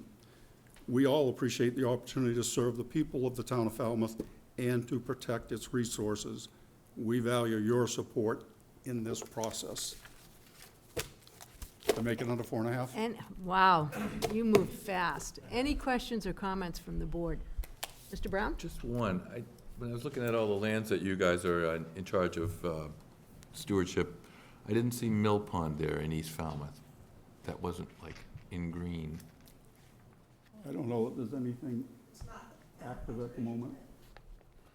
Right, but it, Let's not have a debate, or if you'd like her to come up and answer it, that would be fine, but you need to. it's green on top. That was a map of conservation lands in town. Right, And Mill Pond is not a town conservation land. right. It might belong to the town, I don't know. But is it under the jurisdiction of conservation? Well, a pond, any wetland resource is under the jurisdiction Right. of the, So it's actually, you've got a lot more than what you're showing there. Those are just the designated areas that are explicitly. yeah, so, but there are Go ahead. yeah, there are two roles of the Conservation Commission. One is to enforce the Massachusetts Wetlands Protection Act and the Falmouth Wetlands Bylaw. And that is all the lands under our jurisdiction. And then the second role, actually the initial role of conservation commissions in the 1950s was to manage conservation lands in town. Now, these are, specifically, so all the conservation lands are managed by the Conservation Commission, but if there's a change, then, we'll recommend something to the Board of Selectmen, but you make the decision. Okay. The reason I ask is because, Mill Pond, it's always a problem. It's very smelly, and we get a lot of comments and questions from people, why don't we do something about it? So I just wanted to clarify that it's something that you guys would have purview over. If you'd like to work on the restoration of it, I'd be happy to. Yeah, give me some pointers? I'll give you some pointers. Okay, thanks. Right, but to that point, you started something a couple years ago. We Right. experimented with something there. So that's what we need is someone to take the helm and work on restoration of that. We would certainly support that. Okay, we'll get back to you. And there is a history there of what they've tried. They did a Correct. study, and they came up with some ideas, but we only implemented the weed removal one time, and we did it a little late in the season, so I'd like to revisit that at some time. Thank you. But it should be looked into. There should be some more research done on that. Yeah. Any other questions or comments from the board? Great, thank you very much. Thank you. Okay, approve request from the Falmouth Chamber of Commerce to submit an application to the Community Preservation Committee, CPC, to apply for funds to completely preserve the Lawrence Academy building. Mr. Kasparian, welcome. Hello, hi, Michael Kasparian, President of the Falmouth Chamber, Madam Chair, Select Board, Mr. Renshaw, Mr. Johnson Stobe. I'm here today to ask the Select Board to approve the application that we are submitting. We have prepared and almost at the end of, for CPC funds to restore and preserve the Lawrence Academy building. Any of you who have walked by can certainly see that it's in need of restoration and preservation. Questions from the board regarding the application? Mr. Muscali? Do you have a number, Michael, as to what you will be applying for? I would say at the high point right now is going to be about $750,000. So we've had two local builders who have worked in historic restoration that have both worked for the same scope. And that's going to include, just for those of you who may not be aware, those funds have to be used for restoration and preservation, not for maintenance. So the chamber takes care of maintenance. For example, we've replaced the doors, windows, et cetera. It's going to include, there is a preservation restriction already in place on the building from about 12 years ago when some work was done to the portico and the cupola. The cupola has deteriorated to a point where it's a safety hazard. Two of the four columns have deteriorated to a point where they're also a safety hazard because they do support the portico. The handicap ramp and back staircase are rotted. There's a lot of wood that's rotted. Greg Endicott from the DPW has done an amazing job coming in and helping us maintain that. But the building is at a point now where if we don't do the restoration and the preservation work, we're, I think, at threat of losing that.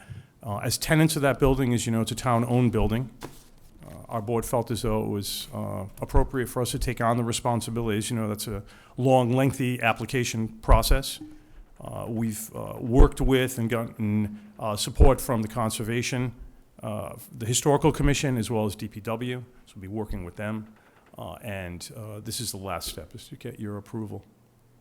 And you did complete that, our summary with all the things that need to be done, and you also did add that your expectation is it will be under the 750 mark, but that's what you're looking at.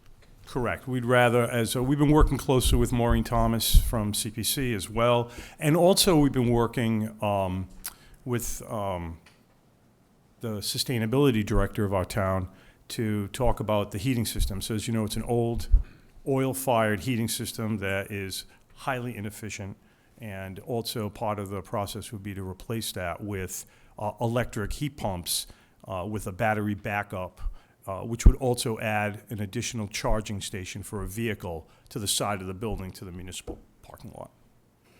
Okay, any other questions, Mr. Muscali? So the request would be not to exceed 750,000, or do you need a little wiggle room there? I mean, will we put in an amount when we have the motion? Well, it says Madam it in Chair, there. Select Board Member Muscali, the request is for the Select Board to approve The Chamber of application. Commerce submitting an application to the CPC. That's the request. I don't think we have to. We don't have to do a state number. dollar number. Okay. We need your permission in order to actually apply. submit, since it's a Yes. town-owned building. Okay. Exactly. Any other questions or comments? I would just comment, you better hurry up, that roof is pretty old. So just to clarify, you're right. So this will go into the cycle where it would come before town meeting in April of 2025. Funds would not be available until July of 2025. With both the builders that we've talked to, of course, it would have to go out to bid. We're looking at, from that start date, July, we're looking at about a 120-day start to completion. Our goal, our hope would be that that building would be wrapped up by Columbus Day of 2025. 2025, yes. Sounds good. Would anyone like to put a motion forward? Madam Chair, I'll make a motion to approve the request for the Falmouth Chamber of Commerce to submit an application to the Community Preservation Committee to apply for funds to completely preserve the Lawrence Academy building. Second? Okay, I have a motion and a second. Any further discussion amongst the board? Hearing none. All those in favor? Aye. Opposed? Unanimous. Thank you very much. Okay, good luck. Okay, approve request from the Falmouth School Department to submit an application to the Community Preservation Committee to apply for funds to renovate the Mullen Hall School playground. Mr. Renshaw. Thank you, Madam Chair. The school department recently had an assessment done on the Mullen Hall playground equipment, which, as you see from your report, the equipment playground set is about 17 years old. The assessment report done by Playgrounds by Leathers was extensive, very well documented issues with the playground. In essence, the school department is making a request of the select board to authorize making application to the CPC for funding in the amount of $250,000 to renovate the existing playground set at Mullen Hall. And Paul Dart from the school department is here to answer any questions. Does the board have any questions on the request for an application to the CPC for this playground? I have one question. Go ahead. Do you anticipate this 250 to be mostly for materials and guidance and have another volunteer crew? No, well, the 250, about 106,000 of that is for materials and the project management. The rest is for labor. if we used a third-party model to, independent contractors. So this includes the contractor to do the work, and then if we Right. wanted to have a volunteer effort, that would be That different. would be lower than the 250. Okay, by thank you. about 140. Appreciate that. Madam Chair. Mr. Zelinski, and then Ms. Goldstein. That would encompass the demolition of it and the disposition of it as well, the old playground, right? Right, it's not exactly demolishing it, it's just repairing parts that are missing or replacing equipment. So it's upgrading it, it's renovating it, not demolishing. But there's stuff coming off of it, correct? Right, but it's. That's all encompassed, that whole, That's all that soup to nuts encompassed, yeah. price. Right. Thank you. Ms. Goldstone? Just curious what the timeline would be. It would be next summer, the fiscal year 25 summer. Any other questions? Seems fairly straightforward. I think it's a need. Just would comment what a great time that was doing that work. You know, we volunteered a few days over there, but everybody was just so excited and motivated doing that work. It was great. No, it's a really important, especially with the Carousel of Light there and the library there, right? It's important for the schools, it's important for the whole community. Yeah. Would you like to make a motion? I would love to. Motion to approve the request from the Falmouth School Department to apply to the Community Preservation Committee for a grant in the amount of $250,000 to renovate the Mullen Hall School playground. I would second that. Okay, I have a motion and a second. Any further discussion amongst the board? Seeing none, all those in favor? Aye. Thank you. Thank you. Good luck.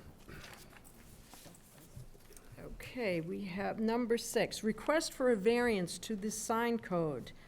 18432 off-premise signs for the placement of Home of the Clippers flags on the light poles on Main Street. Mr. Renshaw. Thank you, Madam Chair. The school department is making a request for a variance to Section 184-7, the off-premises sign. 22 of the beautiful signs that our school superintendent, Lori Dewar, is holding up would be placed along Main Street, is my understanding. The school department will coordinate with the DPW to ensure that there's no conflict with other events and whatnot.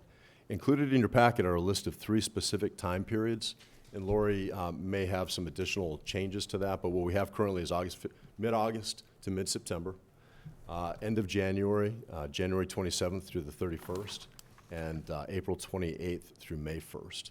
I asked the school superintendent to provide some date ranges. Again, 3 times a year, those 22 signs would be hung on Main Street if Select Board opts to grant this off-premises sign code variation request. Thank Dr. you. Dorr, welcome. Thank you.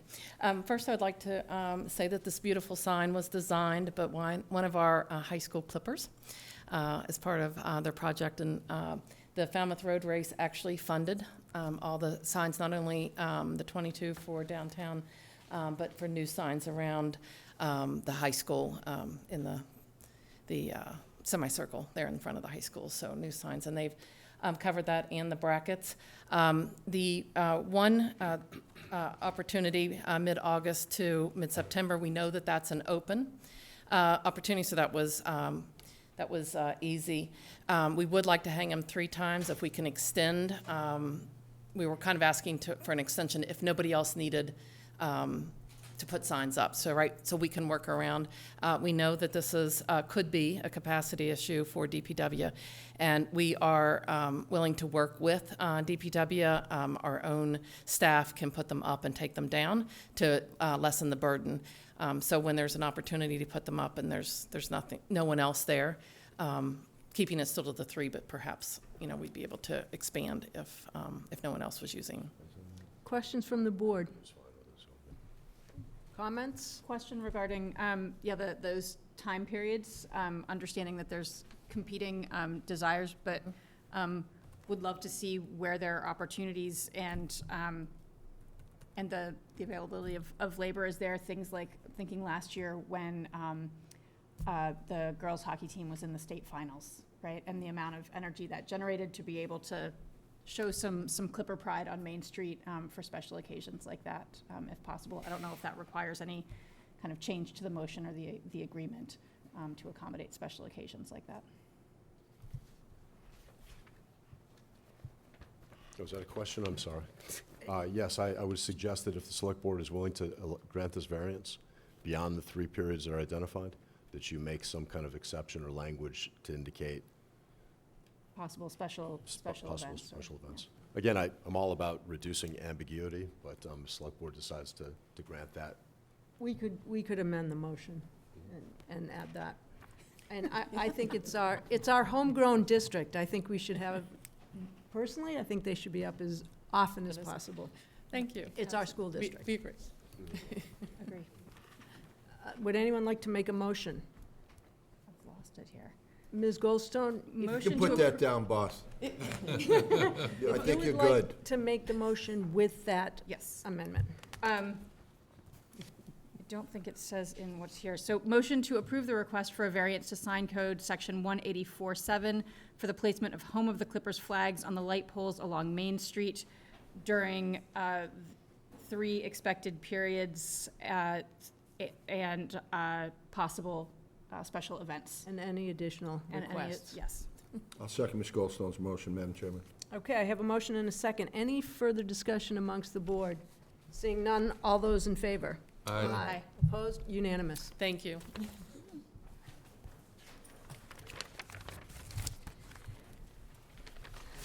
Okay, we're going to move to request for a variance to sign code 18430, movable, portable, or mobile signs D1A, for the placement of the sandwich board sign in the garden in front of 8 Cousins located 189 Main Street during business hours. Mr. Renshaw.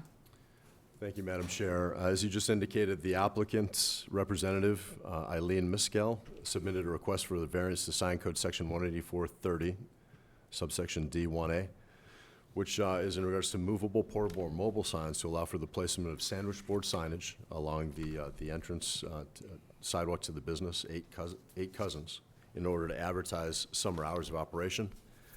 Madam Chair and Select Board, the current code allows for sandwich board style signs under 2 very specific conditions: to advertise perishable goods for sale only, such as food goods or a menu, or for any business in its first year of operation. The sign may be used in the absence of a multi-tenant or freestanding sign. You have a copy of the applicable sign code in your packets. Madam Chair and Select Board, the Building Department reviewed the request and recommended denial, stating in an email to my office that all businesses in town are allowed a sign on the face of their establishment, and some are also allowed a permanent freestanding sign. Sandwich board signs are very popular, and we have requested many businesses to remove their signs when placed in violation. The sign bylaw currently limits sandwich board signs to advertise perishable goods for sale only, such as food goods or a menu. Liquor is not considered food. As I stated earlier, the bylaw also allows these signs if a business is in its first year of operation. We anticipate, this is the building department, that if this variance requested is approved, many businesses in town will request the same relief from the bylaw. The sidewalks in town would look vastly different if every business, retail establishment, galley, liquor store, gas station, spa, et cetera, were allowed a sandwich board sign.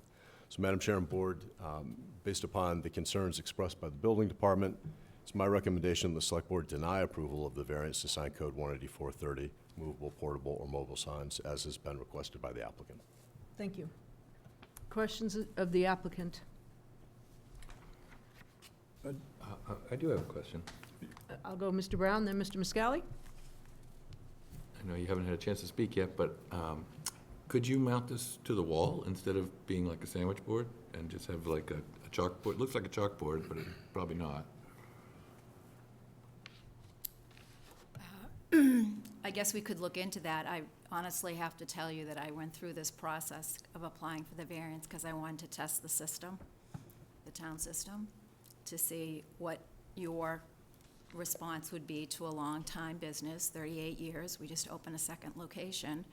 And the way that business is, the door and the hours are up higher, and we're limited on what we have on the face of the building to point things. So we've had this sandwich sign out there for a long time. This just came up recently with the addition of a new staff member in Town Hall who's working Main Street and told us we were in violation. So This is at your current store or the new store or the existing store? it's at 189, which is the original store. Original location. It's not on the sidewalk, it's in the garden. We have a chair, a brass I'm chair. familiar with it. It's right in the garden. So, the note from the building department notes that some businesses are allowed a permanent freestanding sign as well. You are not one of those businesses? We have to have perishable food or be in business for 1 year, is what we were told in the process. Right, for the sandwich board, but this is saying that some businesses also have a separate freestanding sign They can. that they are allowed on premises that might mitigate what you're talking about with the door being farther from the street.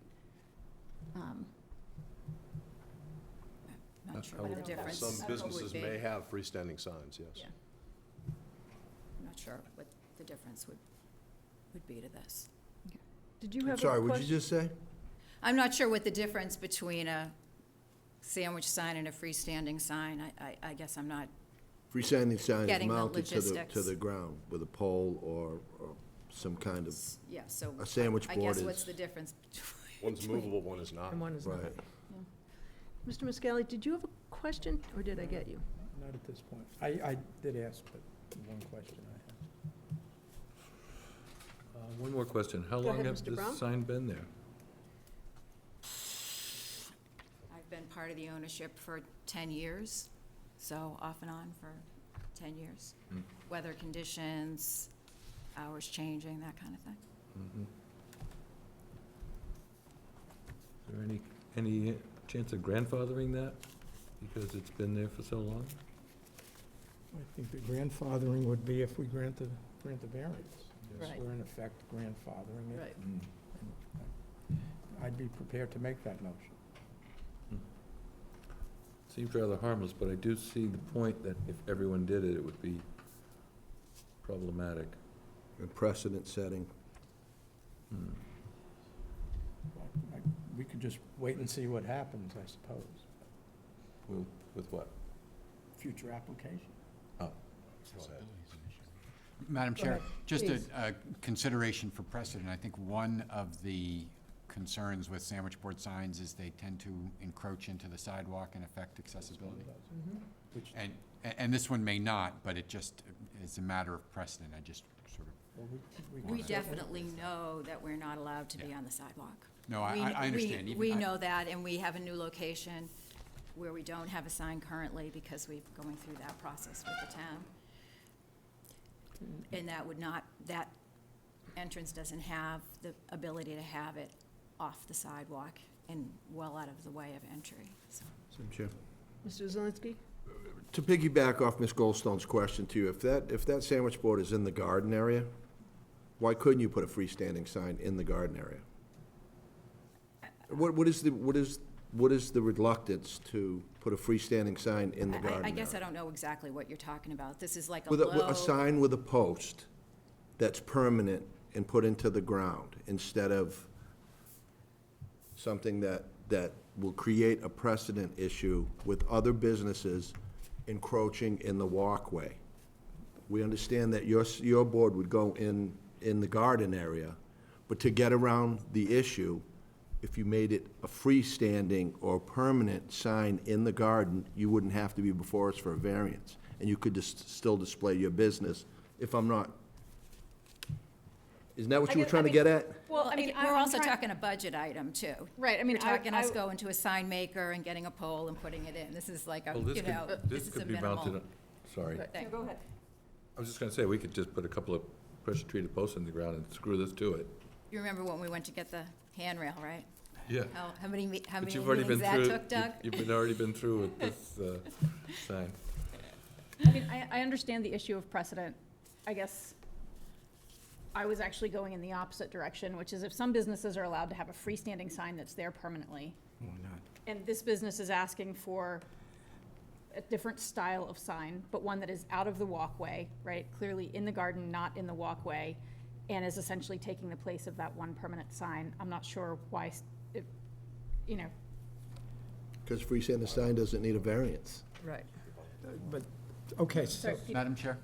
Yes, go ahead. Just, I'm at the limits of my knowledge of the sign code here, but I think there may be a misunderstanding about the freestanding sign issue. I don't know that that's by right for every business on Main Street. It may well be that if, in this instance, Eight Cousins applied for a freestanding sign, I don't know that they would get it per the code. Well, we also have to go Sorry. historic district too. We don't just have the town. We had to go through historic to get to this point. So I just, I don't think, if every business along Main Street wanted a freestanding sign in front of their business, I don't think that would be allowed by code either. Right. Mr. Muscali, did you have something else? Well, no, other than I think this is specific, the garden that's there where the sign would be placed, I think takes us out of the argument that this could be a precedent or that what the building commissioner's concerns was. So I'm in favor of making a motion to grant the variance. And that's what Okay, I have a motion. Do I have a second? I will second that. I have a motion and a second. Any further discussion amongst the board? Hearing none. All those in favor? Aye. Aye. Just for this one. Opposed? No. Thank you. Okay, number 8, name request to consider naming the Green Pond Bridge for Sergeant Joshua Tipton. Okay, this is just a request to kick off the timeline, Correct. It opens the one-year wait period, correct. Okay, is there anything you would like to add to this, Mr. Renshaw? No, ma'am, I believe the applicant is here. I am. Okay, Thank you. Good evening, Madam Chair, Select Board, and Town Clerk. My name is Amanda Braga Tipton. I'm a fourth-generation Falmouth resident. My family from both sides traveled from various countries, whether it was Portugal or Ireland, Canada, in different states. We have served this town, be it mechanics or police officers or select women, lawyers, attorneys, in the hospital, nurses, CNAs. I currently serve, actually, because I am a legislative aide for a current state representative, so I get to serve this wonderful town in that capacity. I share all that because for 4 generations, my family has sowed into this community, has gleaned from this community, has loved this community, and has been loved back by this community. So what does that have to do with Sergeant Joshua Tipton, and who the heck is he? Well, he is a son of the Commonwealth. He was an employee at Falmouth Hospital. He served in the United States Army, and he is my kid brother.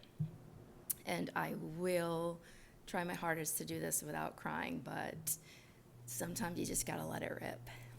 So, 46,200.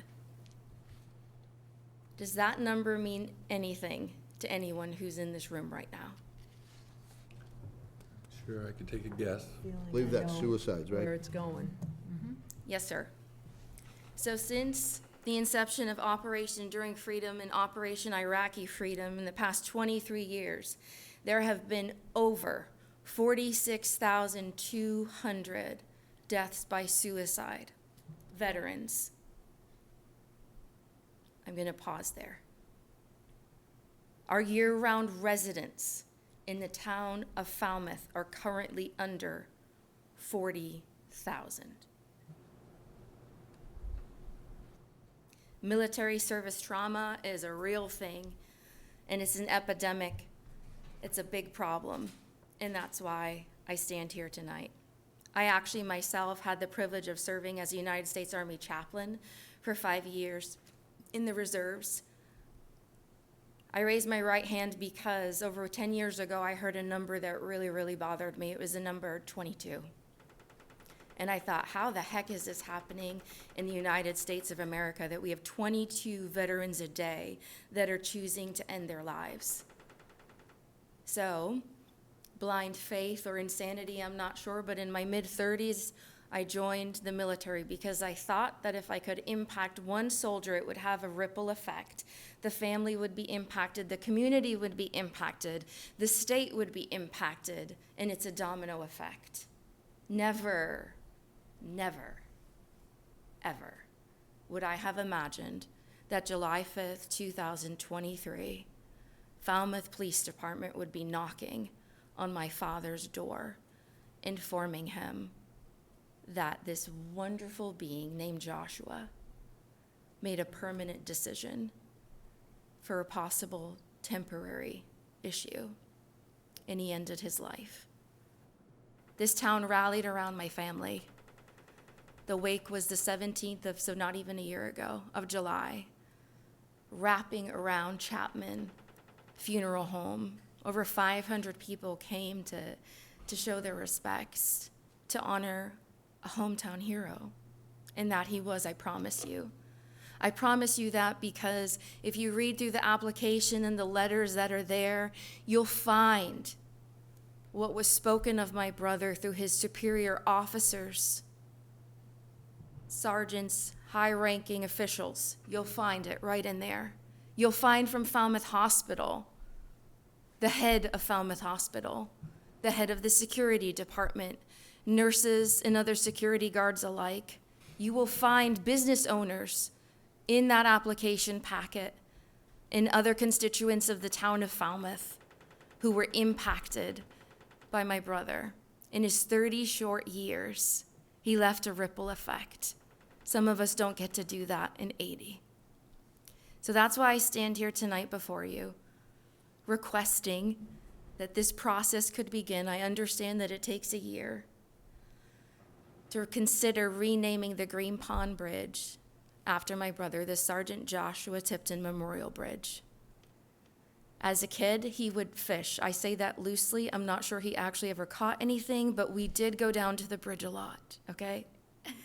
We travel across it often. And I don't want him known by how he died.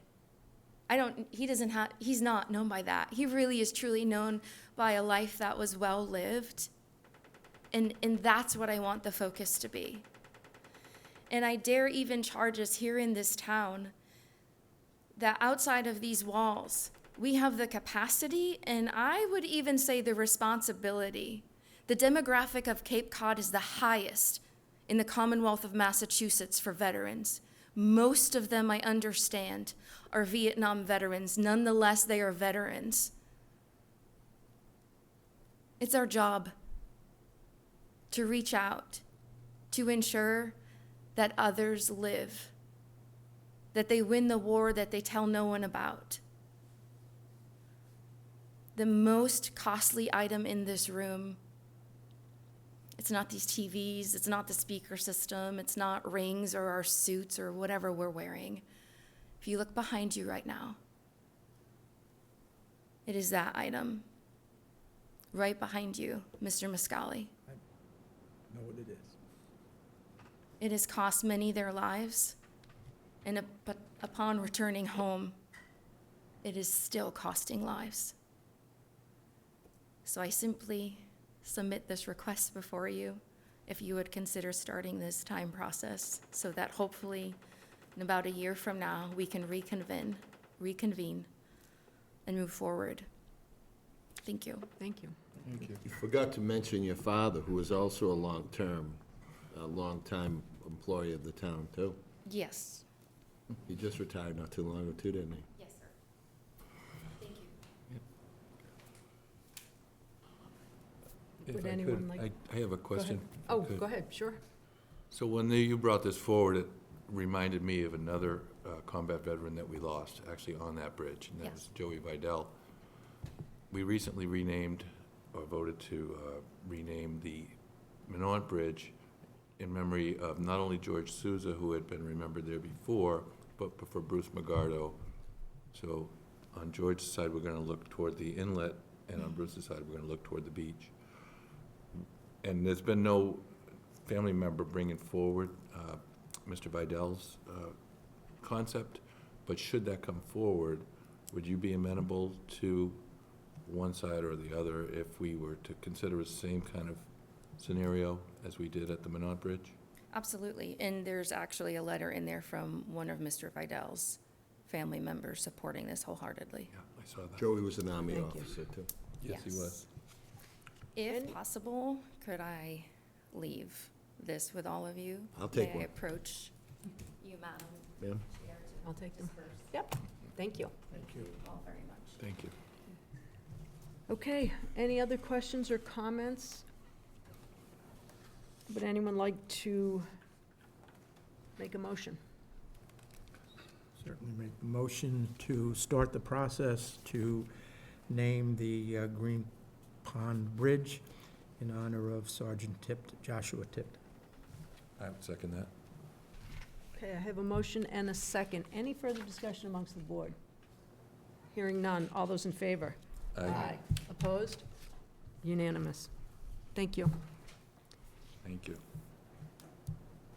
Okay, vote to support the implementation of the Senior Services Department enrollment, caregiver, and visitor policies. You've all had an opportunity to look at it. I know that we have Jill Irving Bishop here to speak to this, but are there any questions about what was submitted? I just have one. Mr. Muscally? One question, and that has to do on the visitor policy. Is there a real difference between a resident and a residential taxpayer? Or would resident encompass any residential taxpayer? I'm just looking to see whether utilizing the term residential taxpayer is superfluous. That came through the town council to make sure we had that correct verbiage. Madam Chair, if I might? Yes. I mean, it may be obvious, Mr. Muscally, but you know, a resident is someone who is registered to vote in Falmouth. So a resident might not be a property taxpayer, may or may not be a property taxpayer. A taxpayer who votes elsewhere would for the not be purposes residential. of this policy, would be treated the same. So they're both treated the same for the purposes of this policy. So the reason to call them both out is because they're different things, and to be explicit that both are eligible for services at the senior center. And I might also add, and I think the reason for this, the purpose for this, why town council recommend that be added, part of it, and you may hear this from Jill, part of the emphasis behind this in discussions with the Council on Aging were to recognize that, you know, it's a town asset that was paid by taxpayer funds. So residents and resident taxpayers should be those that would be allowed to utilize the Just that services. I don't think we define residential taxpayer anywhere. I looked in the town code, hadn't seen any reference to residential taxpayer. And I understand the policy, I support the policy that they're putting forth. I'm just wondering what the. Flicking bee stickers. If I it says may, resident. I could give you an Sticker says example. resident, Doesn't say residential taxpayer. It says resident. Joe Clancy, Yeah. Go ahead, Council on sir. Aging, as an example, Yeah. the new apartment building being built across the street, those folks will not be taxpayers, as I understand it, they will be residents. So there's an example of a Clearly, full-time we want to resident. cover all of those people. I'm just wondering I defer to town council, I'm just asking the question of what the term residential taxpayer actually adds to it. I understand we want to limit this to residents, and I think just limiting to residents, I think captures it, but maybe not. It doesn't. It does not. Okay. Questions? Yeah, clarifying question in terms of the visitor policy. Wholeheartedly support the enrollment policy. Just want to be clear in understanding what the restrictions are. So visitors who are coming to, say, lead a class, to give a lecture would be allowed, but no other caregivers and those like presenting are the only visitors that would be allowed. No other visitors allowed in the center? So basically, the visitor concern is the impact on the cafe, because most things people have to sign up for, you have to enroll if you want to partake, whether it's a sign up for a program or a drop-in program.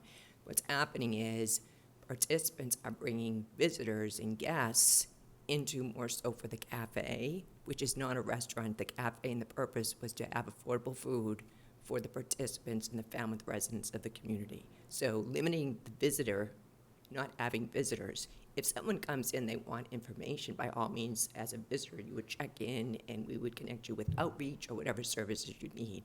But the visitors, you know, they'll bring in 3 and 4 visitors just to go have lunch, and that wasn't the purpose of our cafe. Go ahead. Follow-up question. Have the folks currently enrolled, I guess they're not enrolled, but that are currently using Falmouth, the senior center services, had any feedback on this new policy?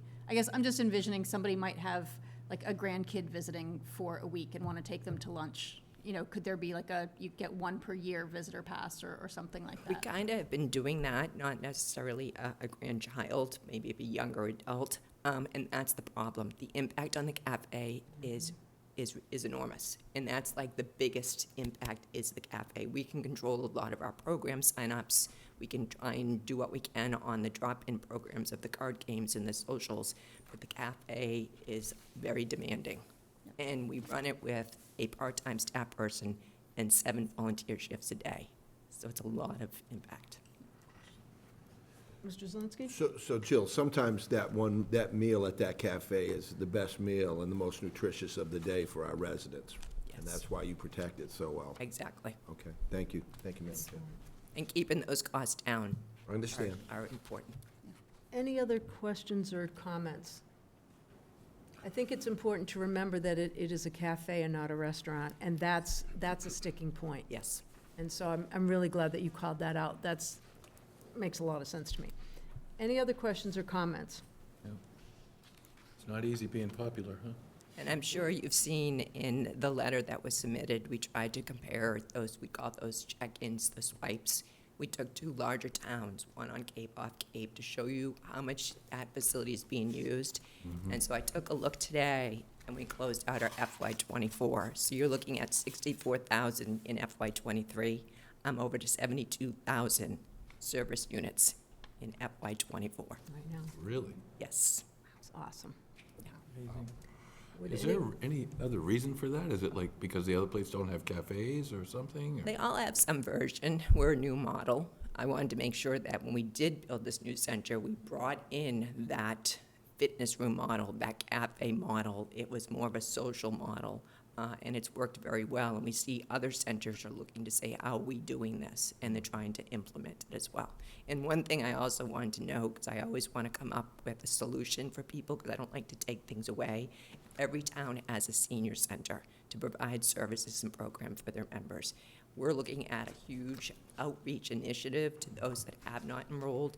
That's another concern. If you think about it, the 2020 census shows that we have 14,025 seniors. That does not include second home taxpayer seniors. And so we're looking at our volume and our numbers are going to continue to grow, and we need to kind of protect who we're serving. Okay. Any other questions or comments?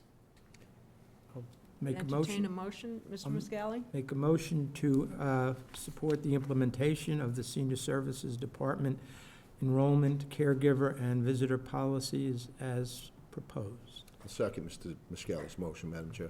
Okay, I have a motion and a second. Any further discussion amongst the board? Hearing none, all those in favor? Aye. Opposed? Unanimous. Thank you. Thank you, we appreciate it. Thank you. Thank you. Bye, Jill. Okay, Mr. Renshaw, announce November 2024 annual town meeting schedule. Thank you, Madam Chair. In your packets tonight is a copy of the proposed November 2024 annual town meeting schedule. It aligns really well with the November 18th, 2024 annual town meeting date that was announced by the chair at the April annual town meeting.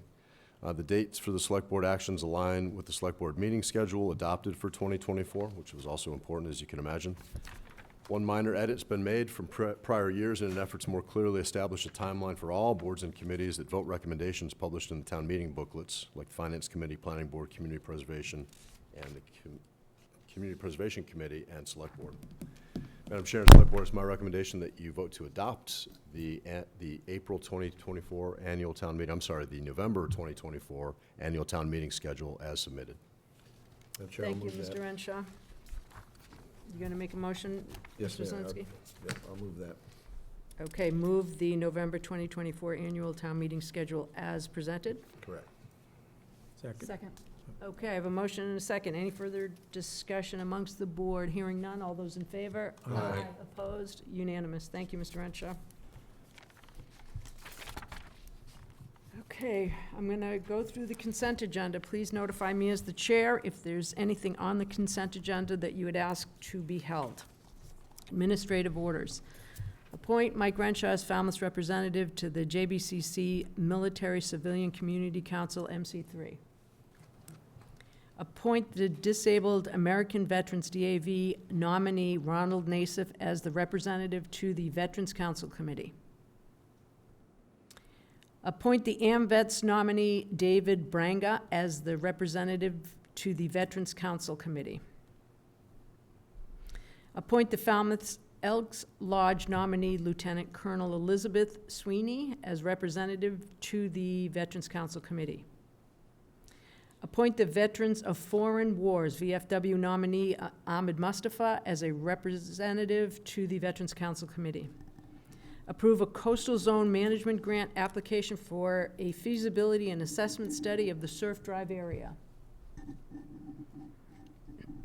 Accept a donation in the amount of $500 from PFLAB Brewster Cape Cod to the Human Services donation account for the Food at the Pride event. And thank you, PFLAG. Accept donation in the amount of $600 from the Falmouth Dog Park, Inc. to the beach donation account for the use of a wooden handicapped accessible picnic table. And again, thank you to the Falmouth Dog Park. Authorize an expenditure from the Manduano donation account for materials and the construction of up to 9 new parking attendant booths. Okay, I will entertain a motion Chair, I to will, move the I'll consent move the agenda. consent agenda. Second? Okay, I have a motion and a second. Any further discussion amongst the board? Hearing none. All those in favor? Aye. Aye. Opposed? Unanimous. Okay, we're going to take a look at the minutes, which I held over from our last meeting. I figured out what we missed. Yeah, Madam Chair, I have an amendment to offer to the June 17 minutes on page 10 of 11, under the section Review of Select Board Liaison Assignments, where it currently reads, Ms. Goldstone said that she would in turn take the Agricultural Commission. That should read, Mr. Brown said that he would in turn take the Agricultural Commission. Hey, wait a minute, you said you'd do both. I'll try to get out of Try it. Okay, so noted. Any other? No, that was the same one that I was gonna. Okay. So that's the June 17th meeting. June 17th meetings, page 10 of 11. Okay, so I will entertain a motion to accept the June 17th, 2024 meetings with the amendment. I'll move that. Second. Okay, I have a motion and a second. All those in favor? Aye. Opposed? Unanimous. May 6th. Anything on the May 6th minutes? I didn't see anything. No, neither did I. Madam Chair, I'll 6th? move the May 6 minutes. Did you, Oh, of I wasn't course. I'm thinking, why is she abstaining? We haven't even gone through them yet. No, I wasn't Okay, you I'll made move a the May motion 6th. to move them. Second? Okay, we have a motion and a second to move the May 6, 2024 minutes as presented. Any further discussion amongst the board? Hearing none. All those in favor? Aye. Aye. 4 and 1 abstention. Thank you. Okay, town manager supplemental report. Mr. Renshaw. Thank you, Madam Chair. No supplemental report this evening. Select board reports. Nothing major. I just, report on the Recreation Committee.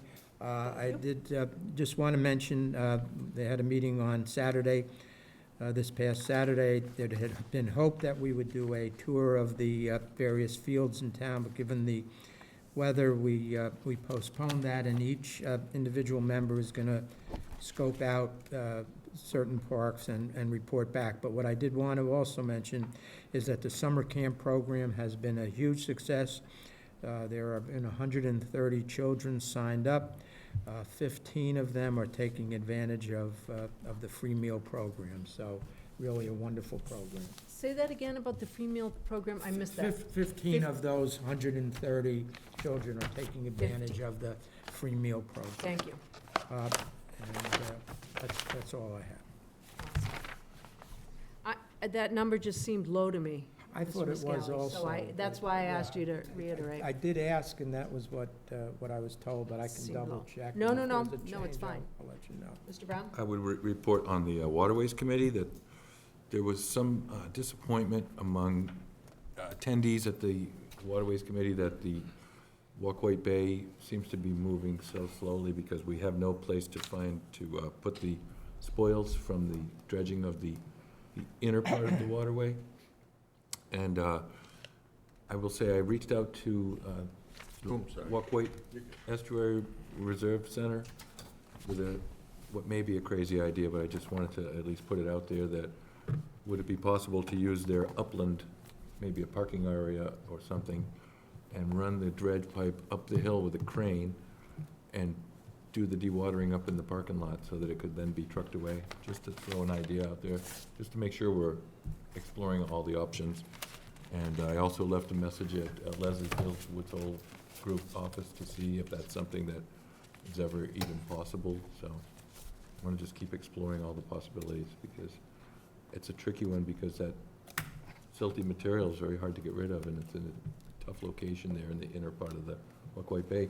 But there's areas that there's only 3 feet of water. So it's something that really does need to be done. It's supposed to be 6 feet. Thank you, Mr. Brown. Ms. Goldstone, did you want to add something? Yes, a report from the Affordable Housing Committee meeting last week got off to a little bit of a rocky start due to a lack of a quorum. As noted when Mr. Garrison presented here at the last meeting, they currently have 2 openings and 1 member whose attendance has been around 50%. So they had 1 member out of town who did eventually call in to give them a quorum, but this is apparently an ongoing issue, so I raised that to say we've got openings on the Affordable Housing Committee, and anyone who is interested, please reach out and step up, because it's an important committee. Despite that, there was a really interesting report from Falmouth Housing Trust, who's been doing some research, wanted to really dig more deeply into both the rental and ownership affordable housing units available in the town of Falmouth. We're all familiar with the subsidized housing inventory and that magic 10% number that puts us into safe haven. We're right now officially at 8.1%, but units that are created as part of an affordable housing 40B project but are not actually deed restricted affordable are included in that. So they went through and dug through every single unit in Falmouth to find all those that are deed restricted, and said, if you actually look at just those that are deed restricted affordable, and this is for less than 80% of area median income, we're actually at about 6.4%. So plenty of work still to be done. The Falmouth Housing Trust, I think, is still finalizing that report, but there were a lot more really interesting statistics in there that they've dug into, so looking forward to getting a full copy of that. Good. Thank you. Madam Chair, I continue to attend the CCMPO meetings. We had one today, and I encourage everybody with any interest in that to go onto their website and view the minutes and the topics and where the tip money is being spent. And I did, Mr. Muscali and I separately did attend the 300 Committee's annual meeting this week, which was very interesting and rewarding for that whole group. I highly admire their push to save the environment and open space. As usual, Mr. Solinsky is being humble, and a big part of the meeting was a recognition of the new headquarters there at the 300 Committee and the honor that Mr. Zielinski's family with respect to that property. And it was a very moving tribute to, Scott actually was the star of the video, if you haven't seen it. The video is awesome. Yeah, it's Okay. debatable. Thank you, Mr. Muscali. That's all I have, Madam Chair. Okay, anything else from the board? I would entertain a motion to adjourn. So moved. I'll second. Okay, I have a motion and a second. Any further discussion amongst the board? Hearing none, all those in favor? Aye.